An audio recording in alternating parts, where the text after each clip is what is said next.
SI's new synthetic turf field. City Nation has much to be thankful for.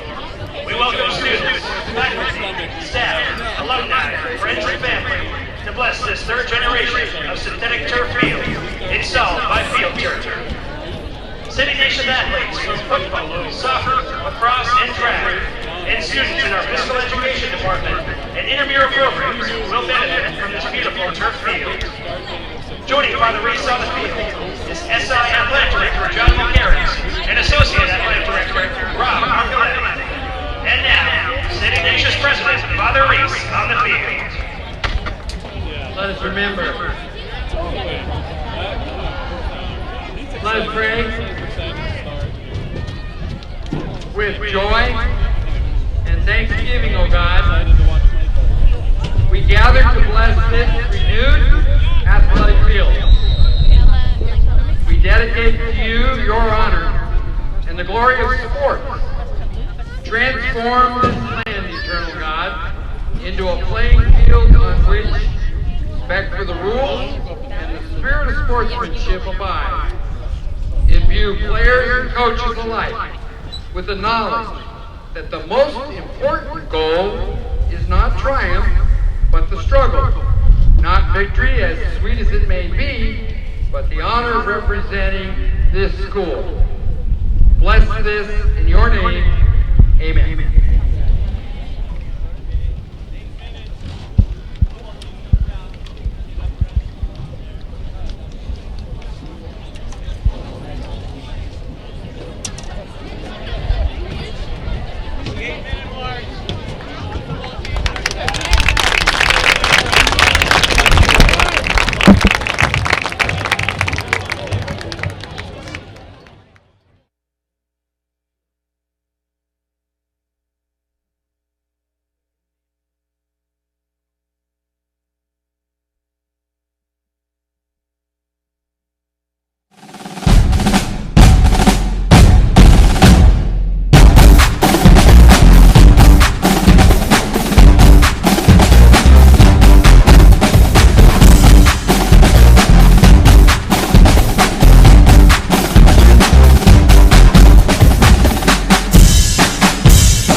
Welcome to the SI Sports Network. From J.B. Murphy Field, it's Wildcats football as the Cats take on the Vikings of Palo Alto. Casey Murphy, class of 77, on the air with you today. Our producer is Sean Lahan, class of 87. On the broadcast today, our seniors, Ronan Kramer, Liam Baker, Alex Hall, and Will Simons. Opening day on a beautiful afternoon on campus. Palo Alto and St. Ignatius played last year, and the Vikings defeated the Cats 21-14. Palo Alto quarterback, now at Oregon State, Jackson Christ, threw 3 touchdown passes in that victory over SI last season. Palo Alto was 10-2 last year and made it all the way to the second round of the CCS Division I playoffs. SI was 3-8 last season. The Cats did qualify for the CCS Division III playoffs and lost to Sacred Heart Prep in the first round last season. We'll start with Alex. Palo Alto has a big-time wide receiver that we have to look out for today. Oh, definitely they do. Stand out, Jameer Shepard, who stands at 6'2" and weighs 190 pounds, hauled in 48 passes for 1,074 yards and 19 touchdowns last year during the regular season. He has gathered attention from Pac-12 programs as well as other programs in NCAA, and he is the most important asset of this Palo Alto offense this season. Look for him to be a big impact early and often today. And Ronan, the Cats, first question of the day, who's going to be the starting quarterback? Well, Zach Taylor-Smith is going to be the quarterback again this year. He played quarterback last year. He did mostly short passes. There's been a lot of talk about who's if Teddy's going to be the quarterback. I don't think he is. He's going to be playing defense today. He's gotten a lot of offers already this year. San Jose State, UC Davis, Colorado State, to name a few. But I got to say, I think this is going to be a new SI. We're going to go from a running back type of heavy offense to a wide receiver heavy offense. There's new wide receivers out here. Our seniors, Danny Ryan, Jackson Candy, should be good additions. And also Bo Gardner. He is also a good offensive guard. Got an offer from UNC. So we'll see how SI does. I think it'll be rejuvenated from last year. So our public address announcer today is Kevin Buckley. The national anthem is going to be sung by Leanna Flores, SI student. So we'll get to those when we come back. You are watching the SI Sports Network.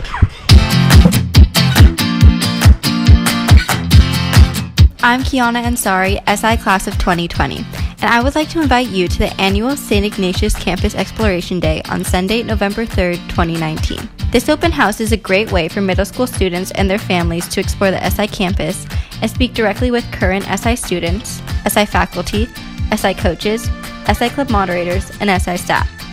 It's a great opportunity to learn about the academic, campus ministry, athletics, performing arts, community service, clubs, and financial aid offered at SI.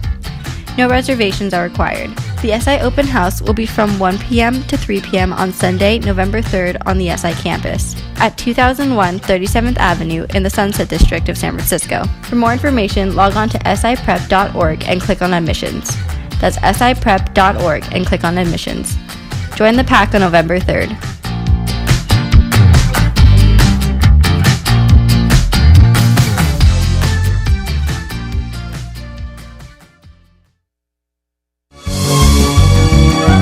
Hello, I'm SI Performing Arts student Margaret Dresselhaus, class of 2020, and here is your fall 2019 SI Performing Arts calendar. On October 30th through November 1st in Wiegand Theater, it's the SI Playwright Festival, where each scene is directed by an SI student. From November 7th to November 16th in Bannon Theater, we present our annual fall play, the Tony Award-winning All My Sons by Arthur Miller.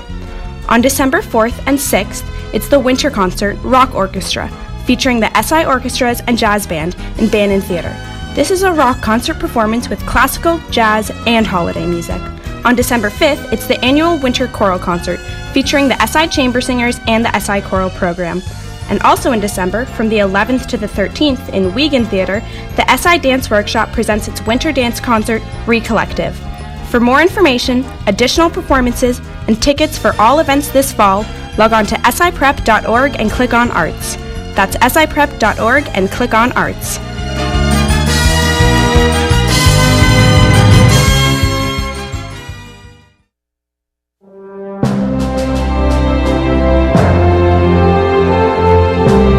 During the 1970s, the sport of soccer was a thriving sport in San Francisco. In fact, St. Ignatius had numerous frosh-soph club soccer teams in order to continue the development of their players to potentially make the JV and varsity teams. These soccer teams were named after many species of wildcats, such as tigers, pumas, cougars, cheetahs, and bobcats. These teams not only provided freshmen and sophomores a chance to develop, but also allowed them to join the pack, where they could be part of a team within the larger SI community. SI has 26 athletic programs, 66 teams with 1,000.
St. Ignatius senior Leanna Flores with a wonderful rendition of our national anthem. Just a moment away from getting started. We'll go over the scores of the WCAL from last night in a little bit, but guys, that was a terrific way to start the season. As the SI, what did they do? They parted the Red Sea and the Cats came out. I don't know. They just came out of the locker room, and their group of students, they just ran through. This is definitely a different environment than normal here on 37th Avenue. More students out here today. There's a DJ here. The student section might be a big impact. It might not. We'll see as the game goes on. A lot of spirit, though. The Red Sea, where did they get everybody's wearing red today, huh? Yeah, Mr. Glosser, our new, what do you call it? Assistant principal. Yeah, he really wanted to emphasize people coming out, and then he gave, on the first day of school, we got these red shirts. So everyone should be wearing their red shirts for this red out today. Red out.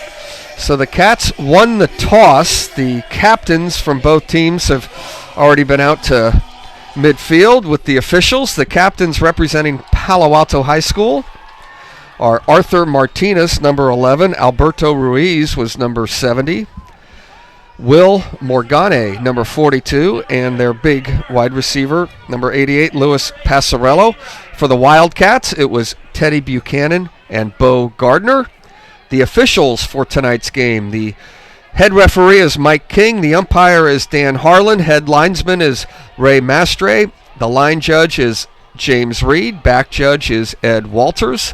On the clock today, SI students Quinn Broderick and Chris Oropeza. And, of course, our public address announcer, the great Kevin Buckley. I think we have handled everything. Now that's all that's left to do is to have Alex Wang kick the ball off for Palo Alto, and we are underway. Cats with the return up to about the 25-yard line, and SI will start from their own 25-yard line. That was Danny Burke with the return for the Wildcats. And the surprise to many, it looks like Teddy Buchanan might be coming out for the Cats to start here. Zach Taylor-Smith, the quarterback for the Cats during the final stretch of the season last year, his helmet is off right now on the sideline, so it does look like Buchanan's coming out, at least for this first series. Be a good test before WCO happens. So number 10 is out there. Teddy Buchanan will be the starting quarterback. Joe Celentano is in the backfield with Buchanan. He is operating out of the shotgun. And he's going to hand the ball off. And the first play of the season is going to gain about a yard for SI. Call it 2nd and 9. That was Joe Celentano. It will be interesting to see how Celentano fills the role of Josiah Shannon, a transfer to Bishop Gorman in Las Vegas, Nevada. It really will be interesting to see how the Cats, offense really built on running, kind of respond to the losing both Shannon and senior Mark Biggins last year. Buchanan operating out of the shotgun once again is going to throw this time, looking to his right. Nothing there. Now runs up the field for a positive gain of a couple of yards to about the 30-yard line. That's going to bring up 3rd down.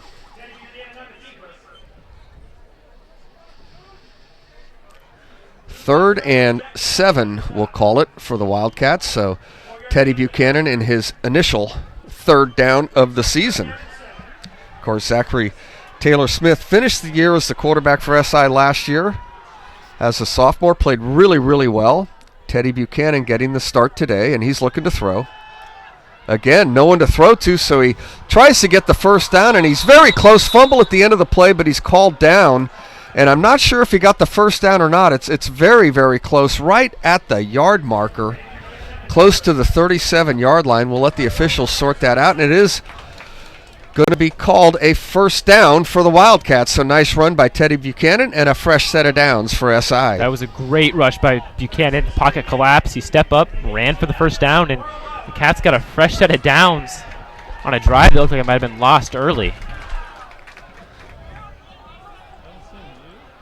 So Buchanan will operate under center this time, and he'll hand the ball. That was a fumble, and it looks like Palo Alto's going to get on it. We're not sure. We'll wait for the officials, but a fumble on the handoff. And they're sorting it out, and it will be a Palo Alto football. So that's the first mistake of the year for the Wildcats. They turn it over, and Palo Alto will get great field position. Bad turnover to the running back over there. need to work on those for the season. Ball security is definitely job security, and Puna Ugatafa in his first handoff of the year fumbles the ball.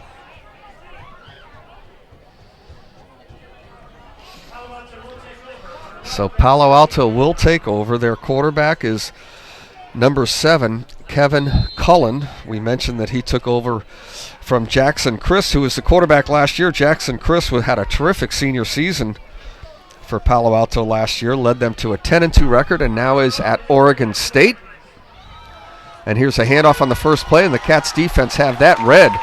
Maybe a loss of a yard as Josh Butler had nowhere to go. What a move by Marcelo Villavicencio to get up beyond the offensive line and to get to the backfield. Villavicencio with a nice tackle. They will call it a loss of a yard, so it's 2nd and 11. Palo Alto with the ball on the SI 39-yard line following the Wildcat fumble. Kevin Cullen in the shotgun, and we have a whistle.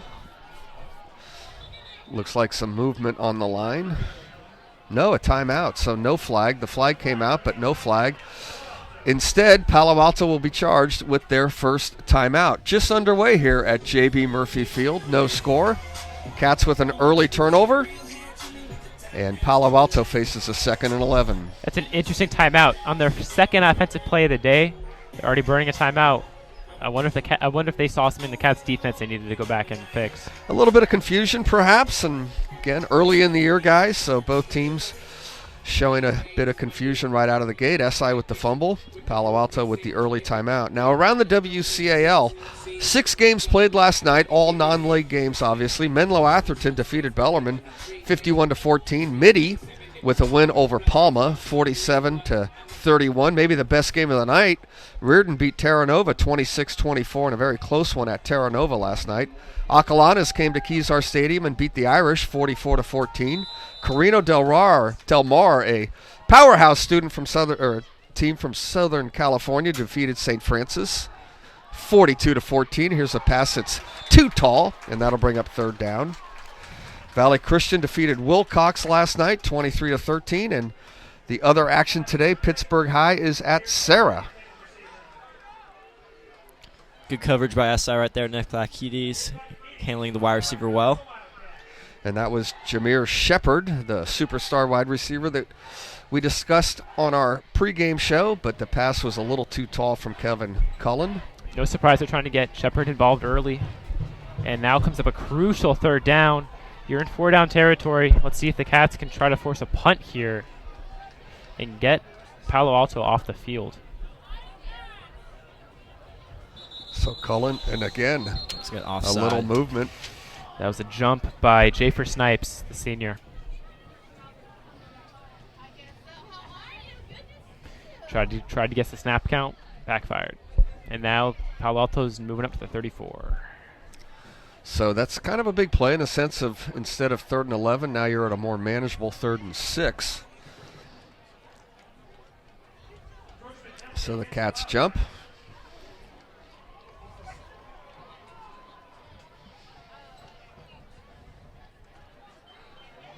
Just underway at J.B. Murphy Field. Father Reese before the game blessed the new field, still J.B. Murphy Field, but new turf installed. Looks fantastic. And Cullen will go from the shotgun. That's Colin Griffin that's in motion. And the pass is batted down maybe or influenced in some way, and it's incomplete, trying to get it to Jameer Shepard on that wide receiver screen. And that's going to bring up 4th down. Great defense on that first drive for SI. Really showing some great highlights for next bit of the season. And the Vikings are staying on the field here on 4th down. And they're going to use their 2nd timeout already. Good strategy, Con. I kind of like the idea of going for it. Probably too far for a field goal. It's Definitely. About a 51-yard field goal. And if you punt it into the end zone, you're only gaining 13 yards or so. Mm-hmm. Why not on 4th and 6, especially when you have a great wide receiver? Although he's been targeted twice today, guys, and so far 0 for 2 to Jameer Shepard. A great coverage by SI today. Yeah, he's able to shake off both He's able to shake off and get open on the first one, but it's an overthrow. And then second time he threw to him, great coverage by the defensive line of SI. So next week, the Wildcats will travel down to Sacred Heart Prep. The following week, a home game against Gonzaga Prep. Last year, SI went up to Spokane and played Gonzaga Prep. A great game. Gonzaga Prep won the game last year. Up in Spokane. This year, they will return the favor and come on down. And 2 weeks, we'll be here at JB Murphy Field. So here we go on fourth down. Looking to throw. Over the middle, short pass, caught, but short of the first down. He only got to about the 30-yard line. He needed to get to the 28.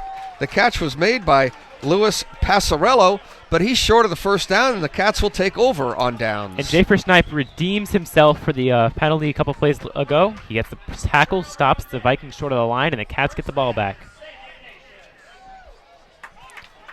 Looks like Teddy's becoming the quarterback again on this drive. So Teddy Buchanan, senior quarterback / linebacker for SI, has gotten a couple offers, as we noted on the pregame show, to play football next year. And he will throw to his right, deep downfield, lobbing pass, and incomplete. A good attempt for Danny Ryan, but incomplete, and that'll bring up second down. Yeah, Danny Ryan tried to get open there, tried to shake off the tackler, but that was a tremendous coverage by the Vikings. Yeah, Danny Ryan, he played basketball last year, didn't play football, but now he's back playing football. He was really good on JV sophomore year. Freshman year, he was also really good. So it's a great addition. Danny Ryan, a senior, lines up to the near side. Tight coverage by the Vikings. Their safety's only 10 yards out of the... And they're going to run the football this time. The Cats get ahead for some positive yards on second down. Matthew Silva, the ball carrier that time for SI. Give him maybe 6 yards on the carry. That'll bring up 3rd and 4. 7-yard gain on the play, the 38-yard line. 3rd down. So SI in a manageable 3rd down. Again, the Vikings are playing kind of shallow. Their safety's only at the 47-yard line, and the Cats are snapping from the 39. Buchanan looking, throwing too tall. Overshot Danny Ryan, and that's going to bring up 4th down.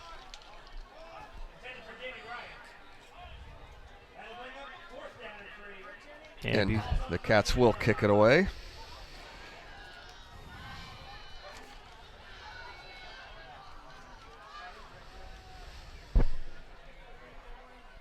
Palo Alto with 2 return men, Januncio Henley and Jamir Shepard, I should say.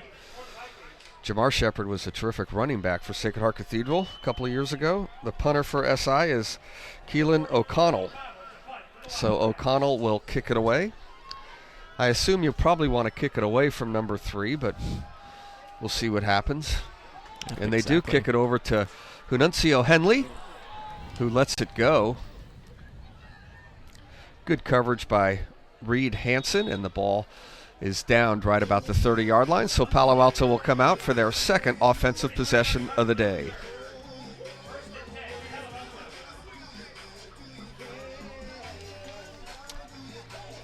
Pretty sloppy game so far. We only have 1 first down, and the play right afterwards was a fumble. Run game has been trying to be established by SI, while Palo Alto is definitely trying to go to the air here. We'll see how the student section stays in it. We'll see how both these teams respond as we close out first quarter coming up soon. Well, we're pretty early in the first quarter, so. I don't think I've ever seen the student section so full here at JB Murphy Field. Of course, every year at Kezar when the Cats and the Irish play, we have a packed house. Here's a completed pass. Well done by Colin Griffin. He gets it up to the 37-yard line, gain of 7. That'll bring up 2nd and 3 for Palo Alto. Nice to see all the students here today in the sea of red. The freshmen all here today, represented with their cat. What do you call Senior it? Big Cat. Senior Big Cats. Yep. Call it 8 yards, so it'll be 2nd and 2. Cullen in the shotgun. He throws a spiral right down the middle, but too tall for Jamir Shepard. So Oh, actually, that was Hanuncio Henley. A little too tall, and that'll bring up third down. Big third down here for the Cats. The Vikings are definitely in punting territory right now. If the Cats can stop the Vikings here, they might get some good field position out of this. Both quarterbacks struggling just a bit here early. Passes a little high in some cases. Not quite on target, but I'm sure both will settle down as the day goes along.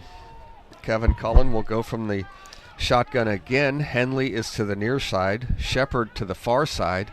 And they're going to run a little running play, and the Cats sniff it out, and it's a loss. Cullen does not get back to the line of scrimmage. He loses a couple, and that's going to bring up fourth down. Teddy Buchanan is definitely helping his own cause there, getting the sack in the backfield. And let's see if he comes out or if Taylor Smith comes out for this next Wildcat possession. Teddy Buchanan makes the tackle, now runs off the field for a play, and he's going to get ready to come back out there on offense, we presume. Deep for the Wildcats is Danny Burke. Taylor Smith has been warming up the whole game, throwing balls to the wide receivers and his quarterback. He'll be probably be ready for the next half. Sebastian Rice is the punter, and he drills a line drive that's going to be out of bounds right about the 30-yard line. Oh. Now moving up the field. Still moving up the field. Wow, closer to the 40. And The official just right keeps at the going. 40. It'll be right at the 40. So short punt, and SI takes over with some pretty good field position. 7:22 left to go in the first quarter. Scoreless. The defenses have dominated so far. And the Cats will come out for their third offensive possession of the day. And I do see number 5 in the huddle. Zachary Taylor Smith is in the huddle, so it looks like he will take over as the quarterback for the third possession for SI. Zach's strength, as well as he's a good passer, but on the ground is where he did a lot of his work last year. He ran for a 75-yard run against Sarah. He had 2 50-yard runs against Sarah last season down in San Mateo. He ran over Reardon and he ran over Bellarmine. He uses his legs as well as his arms, so we'll see how the Cats use Taylor Smith here on this possession. So Taylor Smith is going to be under center.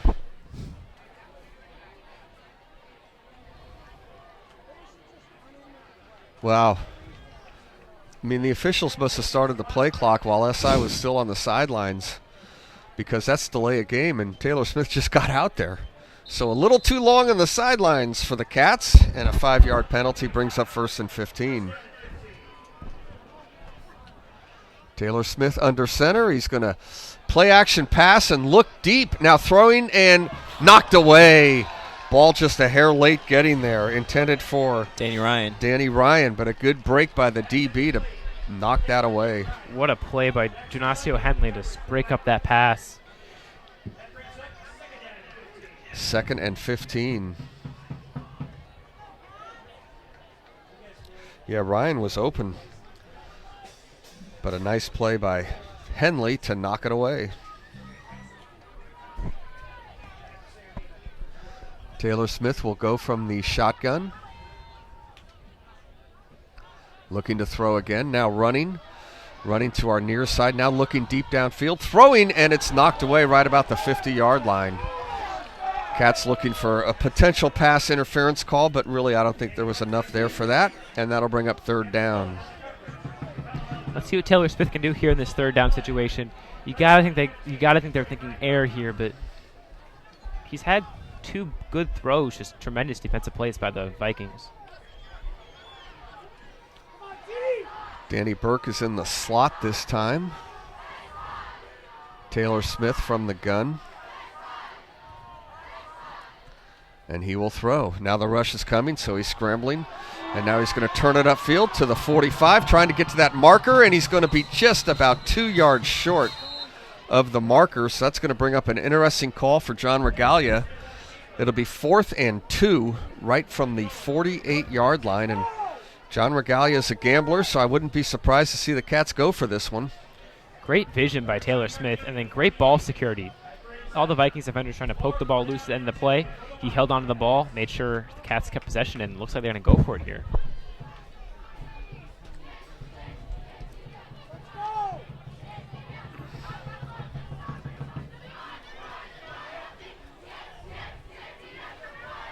7 minutes to go in the first quarter.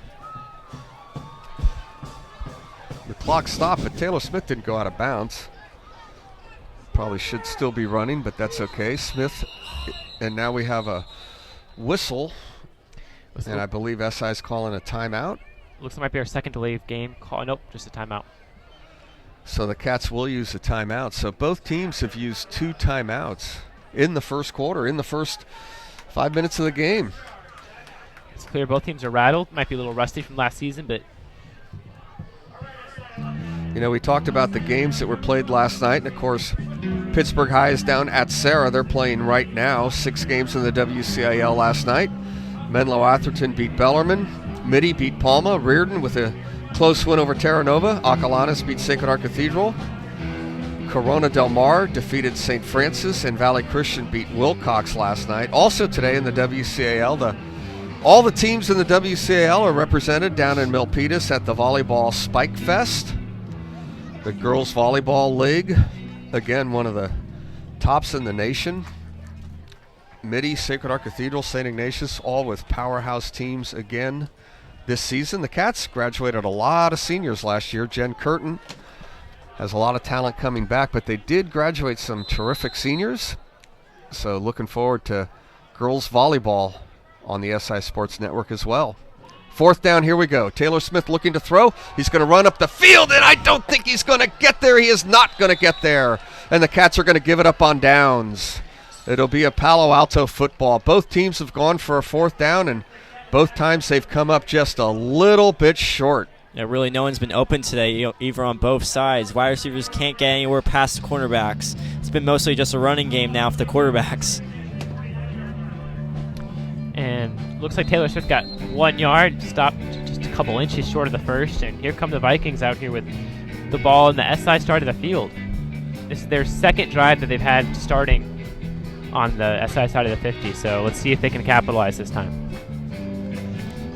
SI fumbled it once, punted it once, and now they've turned it over on downs. The defense playing excellent for both teams. Kevin Cullen is the quarterback, and he's going to throw a little reverse pass. Just get the ball into the hands of Jameer Shepard was the whole idea on that play, and Shepard gets it ahead for about 3 yards. Great play by Shepard to try to shake out the tackle. He's eventually brought down by Reed Hansen, the senior. So they had trouble getting the ball to Shepard downfield, so they just gave him a short little swing pass to see what he could do. He gains a couple. It'll bring up 2nd and 7.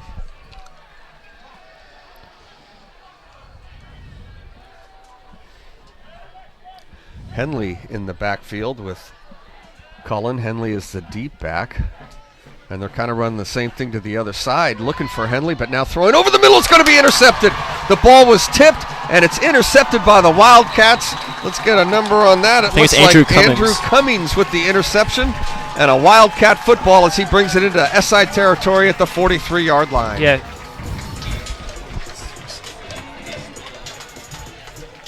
Yeah, great defense by Andrew Cummings right there.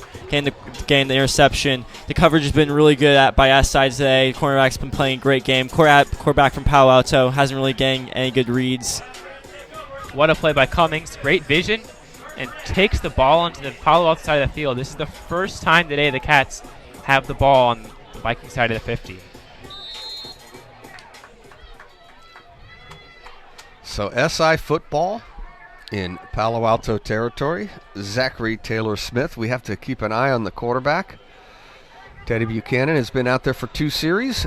Zachary Taylor Smith for his 2nd series. He's going to hand the ball straight ahead for Matthew Silva. Not much there for Silva. 2nd and 10 for the Wildcats. Seems like the O-line's getting pressured too much by the defense right there. It seems like any time that there's a running play, SI can't really get any yardage. And for those at home, sophomore quarterback Danny Peters for Palo Alto not only has his helmet on, he's warming up on the sideline. So we could see a quarterback change possibly coming for the Vikings in the next drive. Number 10 is Danny Peters, and as you mentioned, I notice it now, he's out there warming up in a hurry. So we'll have to wait and see. We've had a quarterback change for SI, now a false start on the Cats, a 5-yard penalty. He'll back it up 5 yards. Yeah, Bo Gardner.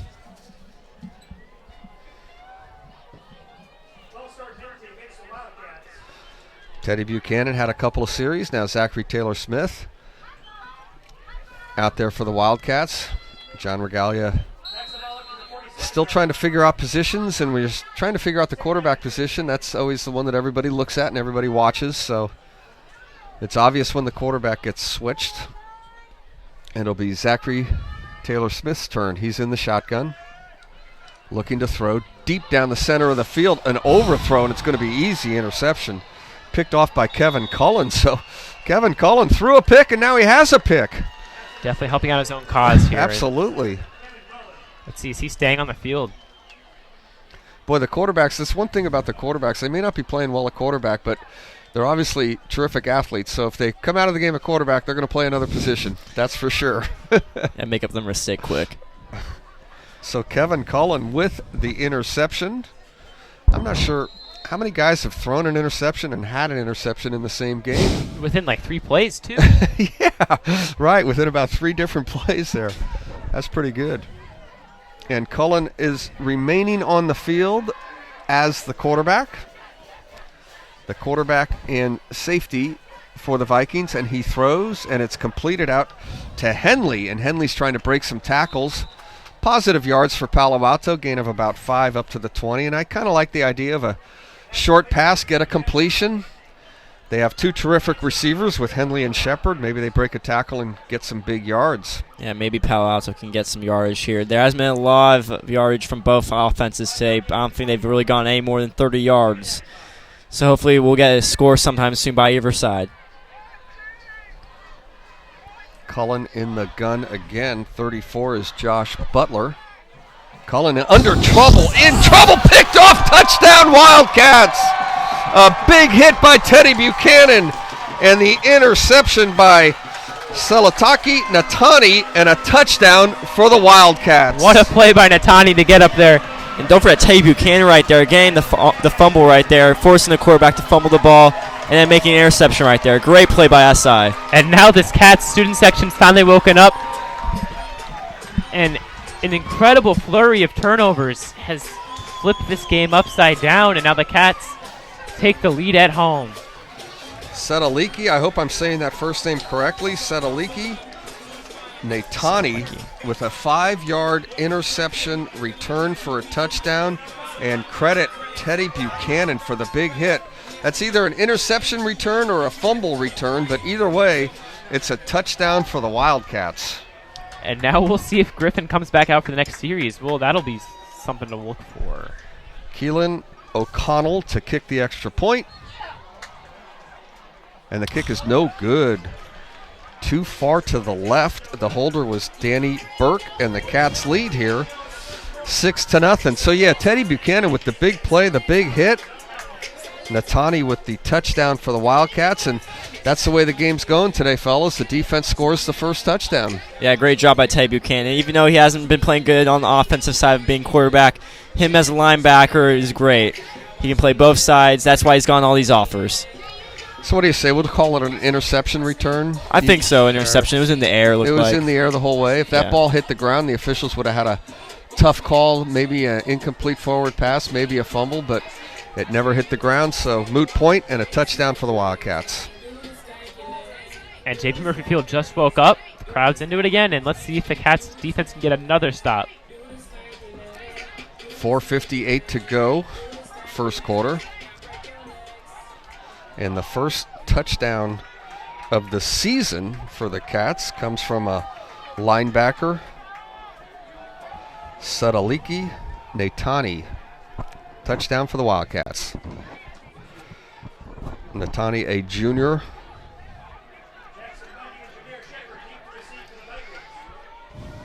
And kicking off will be Keelan O'Connell. The deep men for Palo Alto are Henley and Shepard. And the kick is on its way, and it's going to be Henley inside the 5, but a marker down. Looks like SI's offsides. That's another penalty on the Cats. They're fourth. They now have 20 yards of penalties. Palo Alto has nothing. You know, that's one of those ones, unless you're way offside, you kind of just ignore that one. But we'll re-kick from the 35.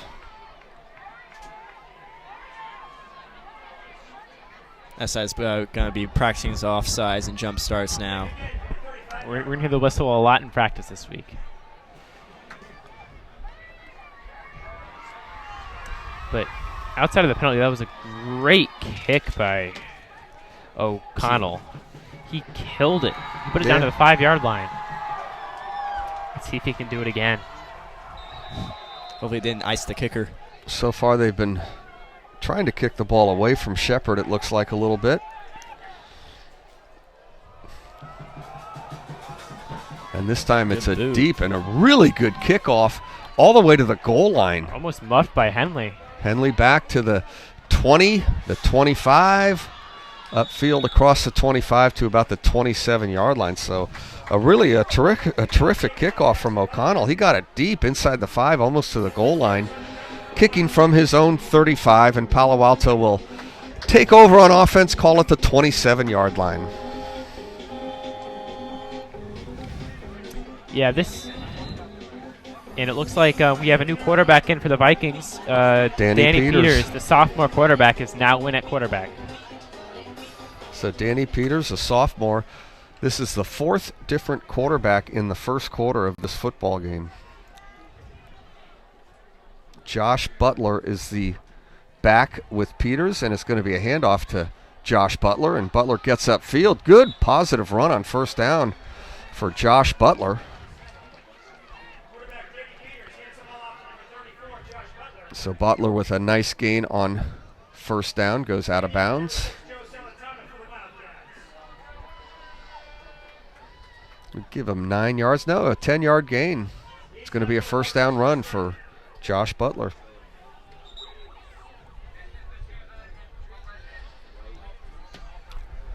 Let's see if the Cats D-line can continue to get their pressure into the backfield. So Peters from the gun. He's going to throw. Quick pass and incomplete. A little low for Shepard. He wasn't going to gain a lot of yards on the play anyway, but ball is incomplete. It'll bring up second down. One of the rare drops you'll see for Shepard.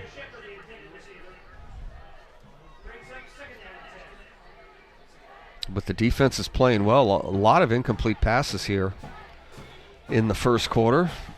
Still 4:29 to go in the quarter. The clock doesn't really have that flow going that you see in football games sometimes, especially if teams are running the football. A lot of incomplete passes. Here's a run, though. Gain of just a couple.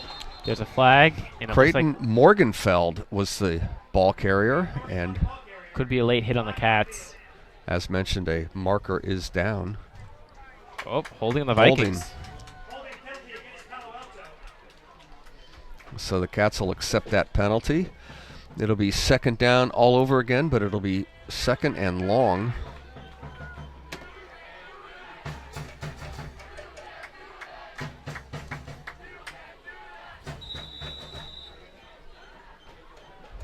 Ball marked back to the 28-yard line.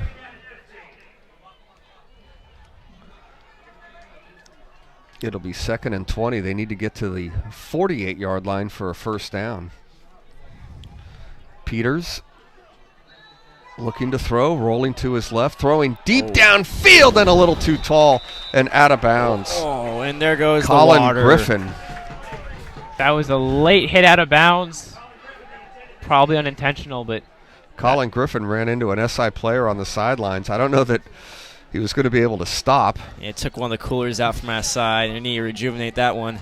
And it did take a cooler out, that's for sure. I'm glad he hit a player and not one of the others that were on the sidelines. That'll bring up third down. There's not a lot of room when you are leaping for a ball near the sidelines. You can go 3 or 4 yards in an awful hurry. Danny Peters on third down. They're just going to run the football ahead. Running hard is Josh Butler. He's only going to gain a couple. And that'll bring on the punting unit for Palo Alto. So Palo Alto adjusting to life without Jackson Christ. The quarterback last year had 3 touchdown passes in the game against SI. He's off to Oregon State. Quarterback's struggling just a bit for Palo Alto so far in the first quarter today. The only touchdown is a defensive touchdown.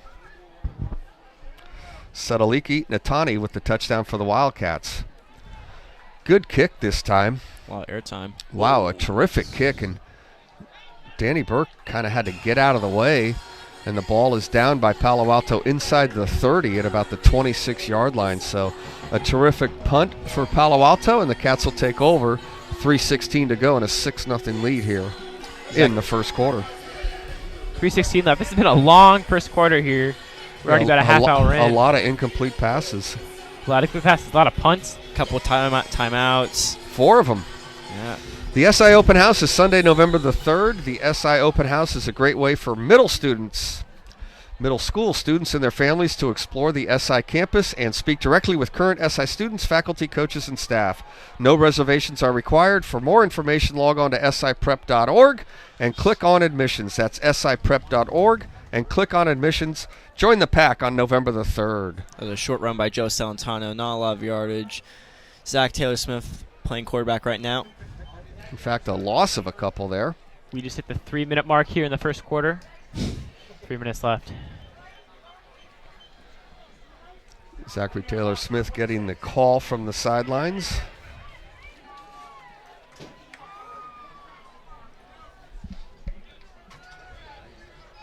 Cats have 4 wide. And it's going to be a handoff up the middle and room to run, breaking a couple of tackles. Joe Celentano that time with positive yards. It'll bring up a 3rd down, 3rd and about 7 for the Wildcats. And again, a crucial 3rd down here for the Cats. Let's see if they can find a receiver open. Zach Taylor still does not have the completion on the day. So a nice run by Celentano brings up a 3rd down for the Cats. Celentano in the backfield with Taylor-Smith. Taylor-Smith's going to throw, looking to his right. Nothing there, but now does throw to his right, and it's incomplete and almost intercepted. Henley almost had the interception for Palo Alto, and that'll bring up 4th down. Good idea to throw to Marcel Valenciano, but then the ball was a bit over. Unlucky for Palo Alto not to get that interception right there. Yeah, it's a crucial bounce because they had the whole left side of the field wide open, and Palo Alto could have taken that for 6. That could have been a pick 6, no doubt about it. Henley and Shepard are back. O'Connell will punt it away for the Wildcats. Again, as we have seen, O'Connell has a boot. Let's see if he can try to pin the Vikings back.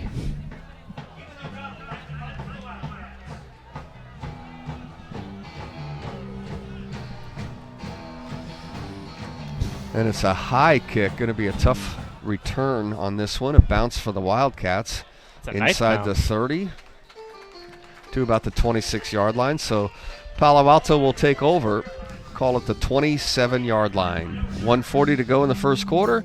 Just a defensive touchdown. Cats lead 6-0. Okay, I feel like this is another possession for Palo Alto. They've had similar. This is their 3rd straight possession starting inside their own 50. Third straight starting inside their own 30. So we'll see how the Vikings can try to see if they can move the ball this time. You got to expect Shepard to get a look or 2 on this drive because the Vikings need to get something going offensively. Now they're all spread out all over the field. Griffin and Henley to the left, and a little draw, or I should say quick screen. Pass complete to Josh Butler, but nowhere to go. The SI defense is all over that. It's going to be a short loss and bring up 2nd down. Yeah, really not a lot of offense this game. A lot of defense, great stops by the defense, but the offenses on both sides can't really get anything down. Very few first downs for any of them. I only have 2 first downs this whole game. 1 for Palo Alto, 1 for the Cats. I might be wrong, but that's just my count. No, I think you're right. I think both were erased by turnovers the next play. And, of course, the big turnover, the touchdown for the Cats. And the quarterback back in there is Kevin Cullen, and he throws, and it's a completed pass downfield this time. Close to a first down is Colin Griffin. He gets it across the 30 to the 34-yard line. Bring up 3rd and about 3 for Palo Alto. This might be the last snap of the first quarter here. We got 37 seconds left, and Palo Alto's taking their time.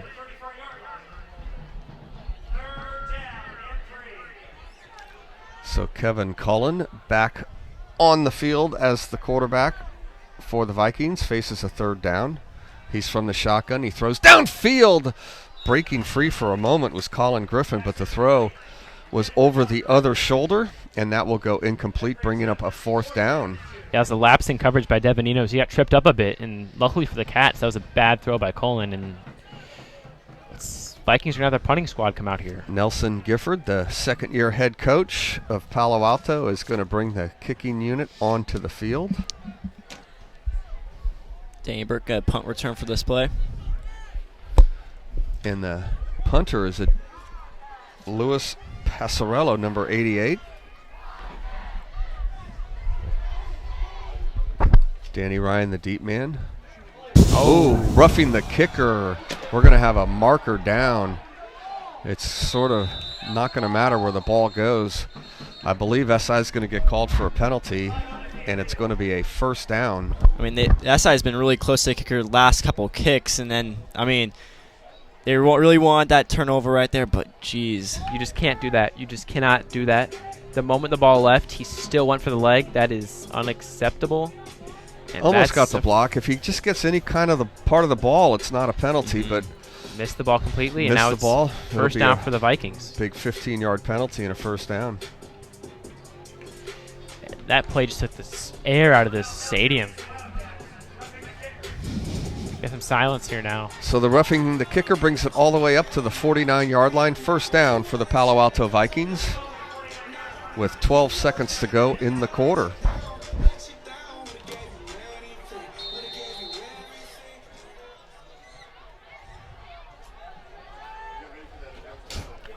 Kevin Cullen in the shotgun, and he's going to throw. He's in trouble right away, and he is going to be down. He goes, and a great defensive play by Duke Reeder with the sack, and a big sack on what will be the final play of the first quarter. Dominated by defense, it's the Cats 6, Palo Alto nothing. You're watching the SI Sports Network.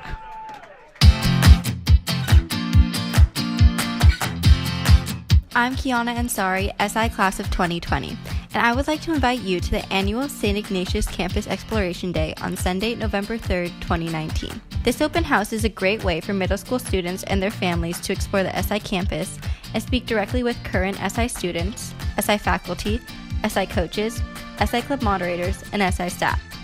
It's a great opportunity to learn about the academic, campus ministry, athletics, performing arts, community service, clubs, and financial aid offered at SI. No reservations are required. The SI Open House will be from 1 p.m. to 3 p.m. on Sunday, November 3rd on the SI campus at 2001 37th Avenue in the Sunset District of San Francisco. For more information, log on to siprep.org and click on admissions. That's siprep.org and click on admissions. Join the pack on November 3rd.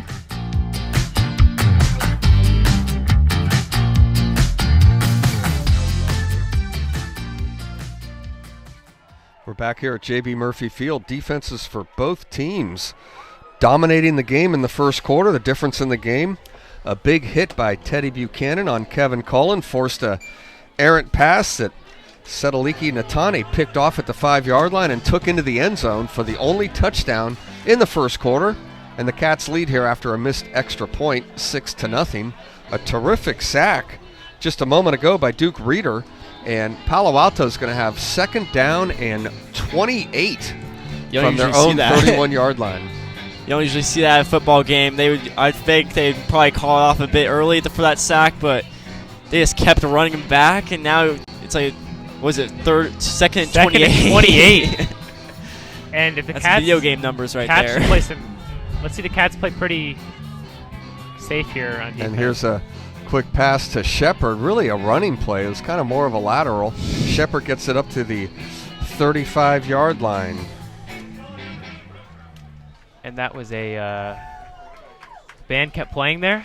Yeah, you're not allowed to do that when the offensive team's trying to call signals, but they'll get that all sorted out, I'm sure.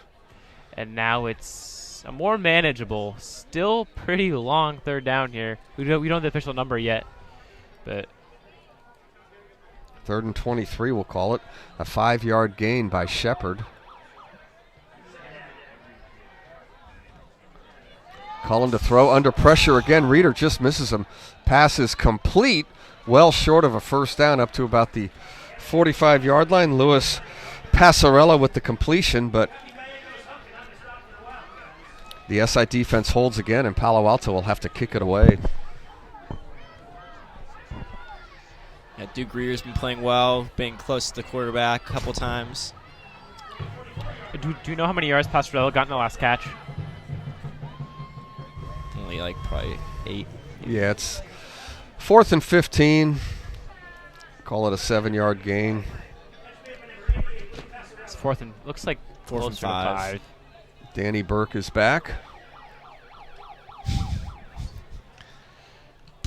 Dangerously close again to hitting the punter. Ball bounces right about the 25. It's going to be downed right about the 25-yard line. So SI will take over there. 10:54 to go. Now 10:52 to go in the second quarter, and the Cats lead here 6-0.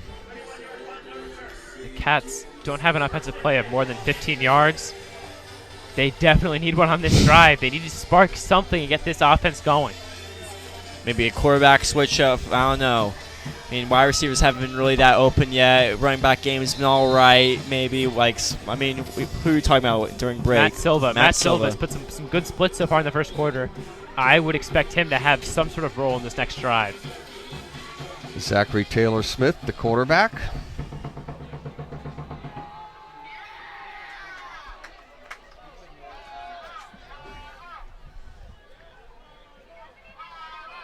Zachary Taylor Smith with a floating pass to Danny Burke. Burke trying to break a tackle. He can't. He'll gain a yard or two on that play, and that'll bring up 2nd down.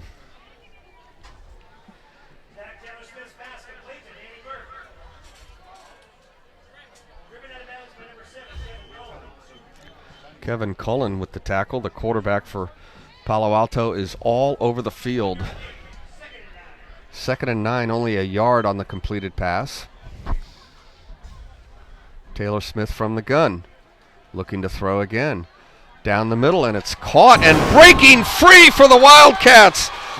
Danny Ryan inside the 20, and a big first down, and his helmet comes off at the 20-yard line. A gain of 51 yards to Danny Ryan. Finally a big play for SI. Danny Burke getting out there, find the hole, and then going almost to the touchdown right there. Great play by SI. Great play by Zach as well. That was the play that was the spark that the Cats needed. And even a field goal in this possession would be great for the Cats. Let's see if they can try to get 6 here as they've entered the red zone. So Taylor Smith from the gun again.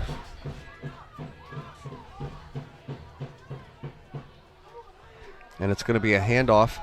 Running to his left with not a lot of room and getting knocked out of bounds is Joe Celentano.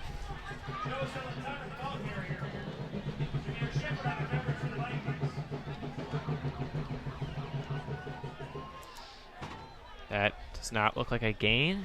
So they might have 2nd and 10 here. 2nd and 10. The Cats have Mike Harrison now in the game. He's to the near side, split all the way to the numbers. No one in the backfield for the Cats. Empty backfield. Taylor Smith in trouble, and down he goes. A sack of about 3 yards back to the 23-yard line is going to bring up a 3rd and 13.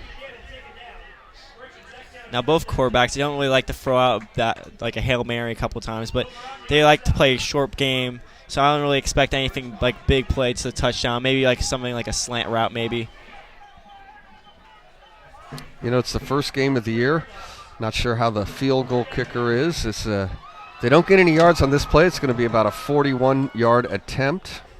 No one in the backfield again. Zachary Taylor Smith is going for the end zone for Danny Ryan, and it's going to be incomplete. Ooh, that's a questionable no call there.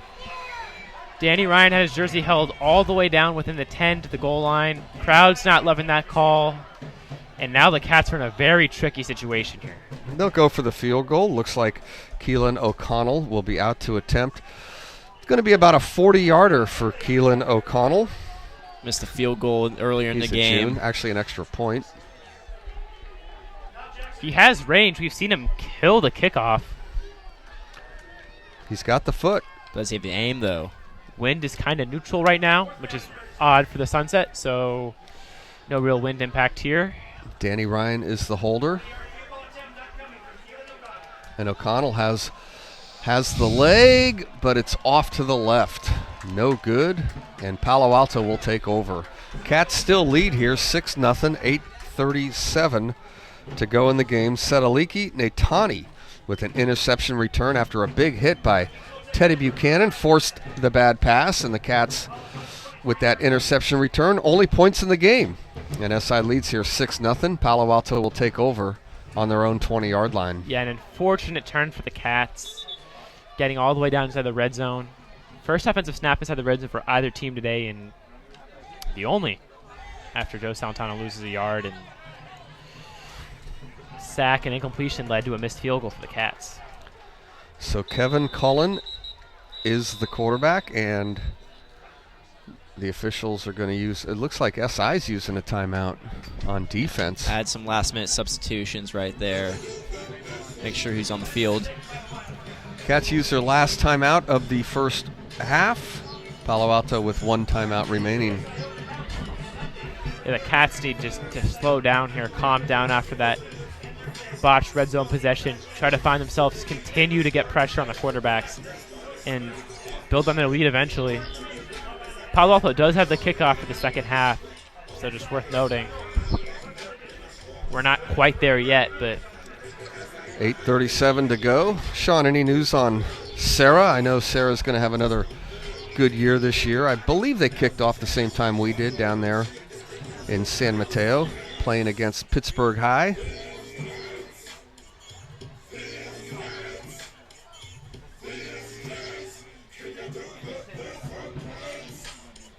Got a DJ for the game right now as well, playing music as well as a pep band for the huge crowd right now. Mostly freshmen. This is a very, very different environment than what we're used to here at JV Murphy Field. Hopefully the Cats can carry this year. We'll see later on if this makes a bigger impact, but crowd's definitely been in it, and we'll see if the Cats can kind of ride off that crowd energy. So the score in San Mateo, Pittsburgh 14, Sarah 7 in the first half. Two powerhouses going at it. Here's Cullen throwing right towards us, and it's a completed pass to Jameer Shepard, but the Cats are all over Shepard. No yards after the catch. Gain of 6. That'll bring up 2nd and 4. Palo Alto doing a nice job under their head coach, Nelson Gifford. They're going to the short passing game now, trying to loosen it up a little bit. And here comes a handoff up the middle for about a yard is Josh Butler, and that's going to quickly bring up 3rd down for Palo Alto. Great play by Teddy Buchanan there to get up in the backfield and stop Butler for no gain. 3rd and 4. Cullen the quarterback, Butler the running back, but the pass is complete, and breaking tackles and getting a first down across the 40. It's Henley to about the 42-yard line. Ignacio Henley with the big catch, and that's a first down for the Vikings. First one in a while right there. Nice job by the Palo Alto wide receiver, fending off those defenders. Yeah, Henley with that catch there, the longest gain of the day for the Palo Vikings offense, and they might be getting some momentum here. 15-yard pickup on that pass play. Cullen to Henley. And now the handoff bursting up the middle with a little bit of room. There is a flag on the play. A marker down. Josh Butler got ahead for about 5 yards, but we'll have to see what the flag is.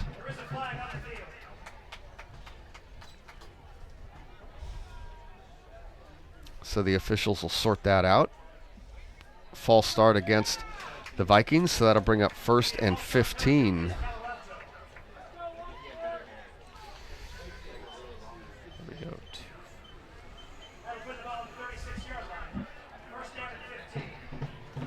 So a 1st and 15 for quarterback Kevin Cullen.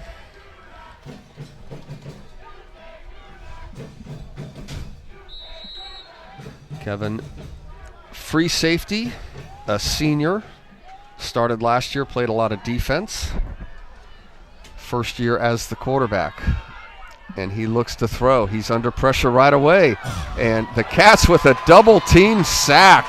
Teddy Buchanan with the cleanup. However, it was Duke Reeder with the initial pressure, and the SI defensive line is owning the line of scrimmage against Palo Alto. Teddy Buchanan playing a great game right now. Has a couple sacks. All the way back to behind the 30, and now the Vikings have shot themselves in the foot once again. It's going to be second down. They need to get into SI territory at the 49-yard line, so 24 yards to go. Second and 24. Cullen to pass. He's going deep down middle and has a man, and it's off his fingertips. Wow, that was close to being a big play. Colin Griffin just could not hold on, and that'll bring up third down. That would have been a huge play, but falls right off Griffin's fingertips, and now it's 3rd and 23 for the Vikings. That was a good throw from the quarterback, Kevin Cullen. That was close to being a big play. Yeah, the Cats have gotten lucky on 2 or 3 plays this game of either overthrows or drops. Cullen to throw again. Now it's a very short completion to Shepard, who's looking for some room, and he can't find any. He gets it to the 30-yard line, and Palo Alto will have to kick it away again. So Jameer Shepard getting some touches, getting some catches, but no real yards yet for Jameer Shepard. Everything has been contained. That's Danny Burke back. Every time I see number 2, at least in recent vintage, I think of Joe Lang. One of the great SI players from, about 6-7 years ago, Sean? Yeah, terrific lacrosse player, obviously. Boy, he thrilled us here on the SI Sports Network with some amazing punt returns over the years. And the kick is away, and Danny Burke is going to let it bounce at the 30-yard line. A very strong punt. Danny Burke does not want to touch that ball. It's going to get inside the 20 to the 16-yard line. So the kicker, Louis Passarello, doing a great job for Palo Alto, and SI will start deep in their own territory. Yeah, the band's timing has been off a couple plays today. That's another example. The band started playing before the ball even hit the ground. Wonder how the players are reacting to that. I think they're just walking it off right now. Don't really care. The Red Sea in force today. Look at the line for the snack bar. Holy Toledo. I hope they have enough tri-tip. This is as packed as I've seen this home section. The road section, viewers at home, that's what you're seeing. That's a normal crowd. The home section today is full to the brim. So Zachary Taylor-Smith is going to hand the ball off. A first down run for about 5 or 6 yards for the Cats that time.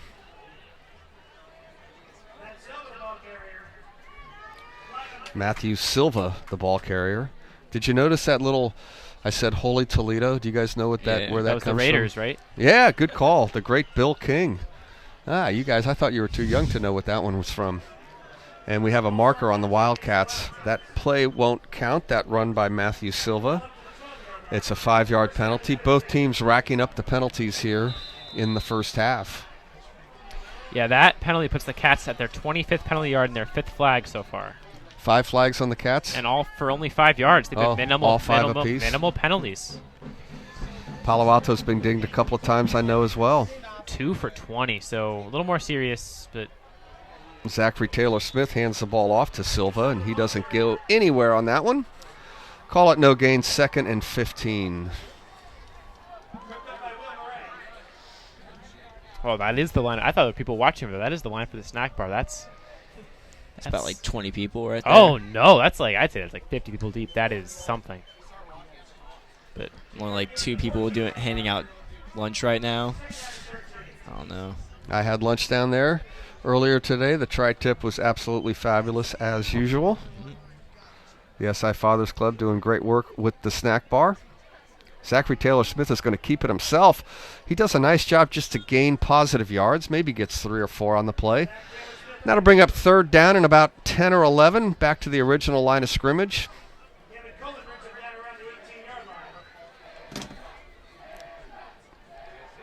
So the Cats with 4:19 to go.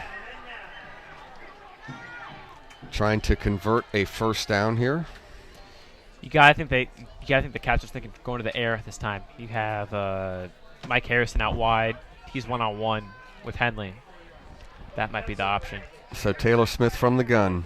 Number 75 comes free, and it's a fumble. Ball loose, and it's going to be a touchdown for Palo Alto, I believe. Both schools score on similar plays. Luis Passarello will recover the fumble and bring it in for a touchdown, and we pretty much have a carbon copy touchdowns in this game, both by the defense. Don't usually see that in any game, really. Palo Alto got a nice little look at the quarterback, got Zachary Taylor Smith's ball away, and then that results in a touchdown right there. Maybe we'll see Palo Alto go on top right now. That was Jurgen Dittrich with the big hit. Jurgen Dittrich with the sack caused the fumble. Luis Passarello picked it up at about the 5-yard line and took it in.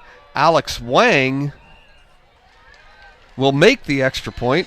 So Palo Alto leads in this game 7-6, and both touchdowns are pretty much 5-yard returns by the defense. One we're going to call an interception return, and the other we'll call a fumble recover return. So defense not only dominating the game, dominating the scoreboard. Yeah, it's been as even of a game as you can think about. 7-6 game, similar touchdowns, similar offensive production for both teams. And now let's see if the Cats can do something before halftime. They got 3:50 left. They have enough time to go on a long drive here, but I'm not even sure that's going to – in this game, I'm not sure they're I always wondered, how'd you like to be a football coach? Your offense on both teams is just struggling, but you got to fade back. You got to throw the ball. You got to take some chances. You got to move the football. And 2 mistakes, one from each team, has led to both the touchdowns. But you're right, SI's going to get the ball deep in their territory at around the 20-yard line, and they got to move it. They got to gain some first downs, if anything, and get some momentum going. At least just get some momentum going for the second half if they can't turn a drive into points. Yeah, a couple of first downs and maybe another big play. They had the one big play, but then they turned it over on downs after that or missed the field goal as well. Yeah, you hope you see another Danny Ryan type-esque play right there. Hopefully getting open from a quarterback. You got to be patient, though. So Danny Ryan is deep. Short kick. Along with... Let it go. And it is a very short kick. Danny Burke and Danny Ryan were deep, but neither one of them got near the ball. SI gets it at about the 30 and out of bounds at the 34-yard line. Petros Harris, one of the up backs, makes that play, gets out of bounds at the 33. So with 3:43 to go in the half, SI will take over, trailing for the first time in the game, 7-6. It may have been smarter for Harris to let that ball bounce out of bounds. Lost about 6 yards there by trying to take it, but 34-yard line, one of the better spots the Cats have started today. Let's see if they can even get into Palo Alto territory and gain some momentum on this drive. So Teddy Buchanan. So both quarterbacks have been replaced and then re-replaced. For Palo Alto, Kevin Cullen played. Danny Peters went in. Kevin Cullen back in. Teddy Buchanan started the game. Zachary Smith had a bit of a run, and now Buchanan back in, and Teddy Buchanan's going to run it up the field across the 35. Close to the 40, call it the 39-yard line. Good gain on first down, call it 5 yards. 2nd and 5 coming up for the Wildcats. A good idea to switch up the quarterback since Zach hasn't really done that much. Might as well just test Teddy Buchanan out. Nice little play there. Teddy Buchanan has been huge on defense. He's had 2 sacks. He forced the bad throw that led to the SI touchdown. And now he's going to fake the handoff on the zone read and take it up the middle.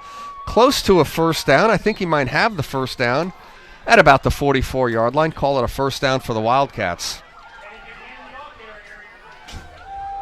And they're going to move the chains. First down, Wildcats. Looks like the QB sneak's the only way to go right now. No Teddy huddle. Buchanan to throw, and now we have a whistle. Another minimal flag for the Wildcats. Yeah, another false start. What's that, 6 for 30 now? 6 flags for 30 yards. That's a lot of flags in one half, even if they're just the 5-yard penalties. Yeah. But again, first game of the year. Both teams trying to figure it all out. The defenses have been dominant, as we have mentioned. Palo Alto has a defensive touchdown. So do the Cats. Palo Alto leads here 7-6. Time running down in the first half. We have a nice halftime show for you as well. A couple of interviews that we're going to play.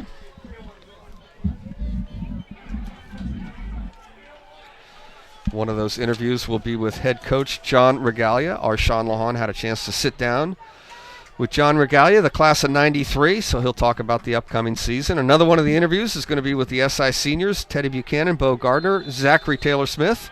Had a chance to sit down with our Sean Lahan, class of 87.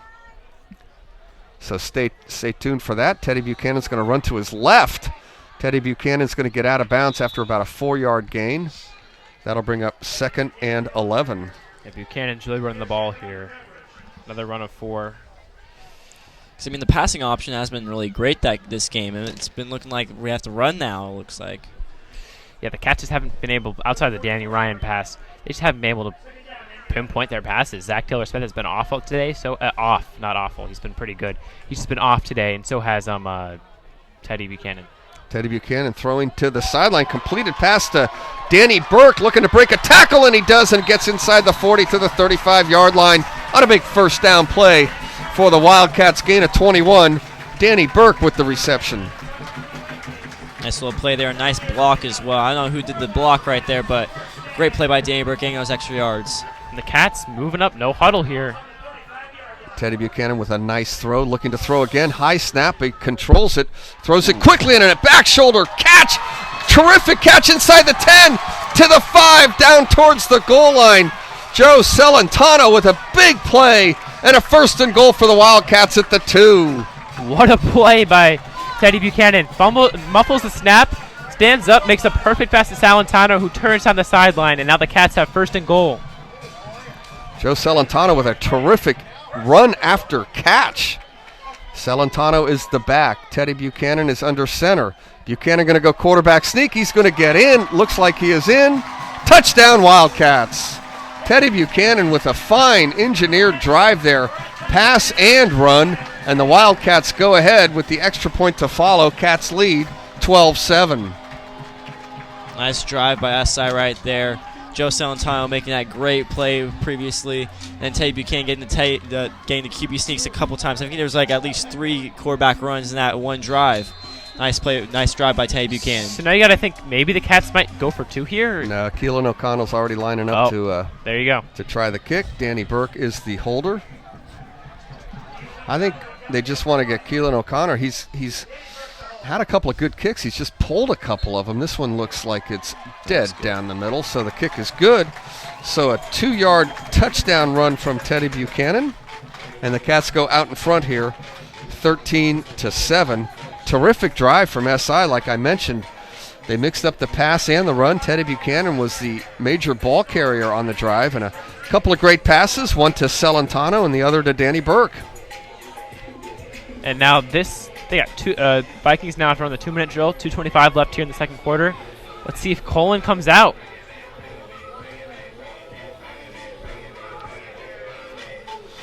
So Alumni on Saturday, October the 12th, before the St. Francis football game at SI. It's the 2nd annual Off the Gridiron Party. Off the Gridiron is a family-friendly fest with kids, games, food trucks, and a beer and wine garden for the adults. Admissions to the Gridiron also gets you a ticket to the SI and St. Francis varsity football game at 1 o'clock. Log on to siprep.org and click on Alumni for more information.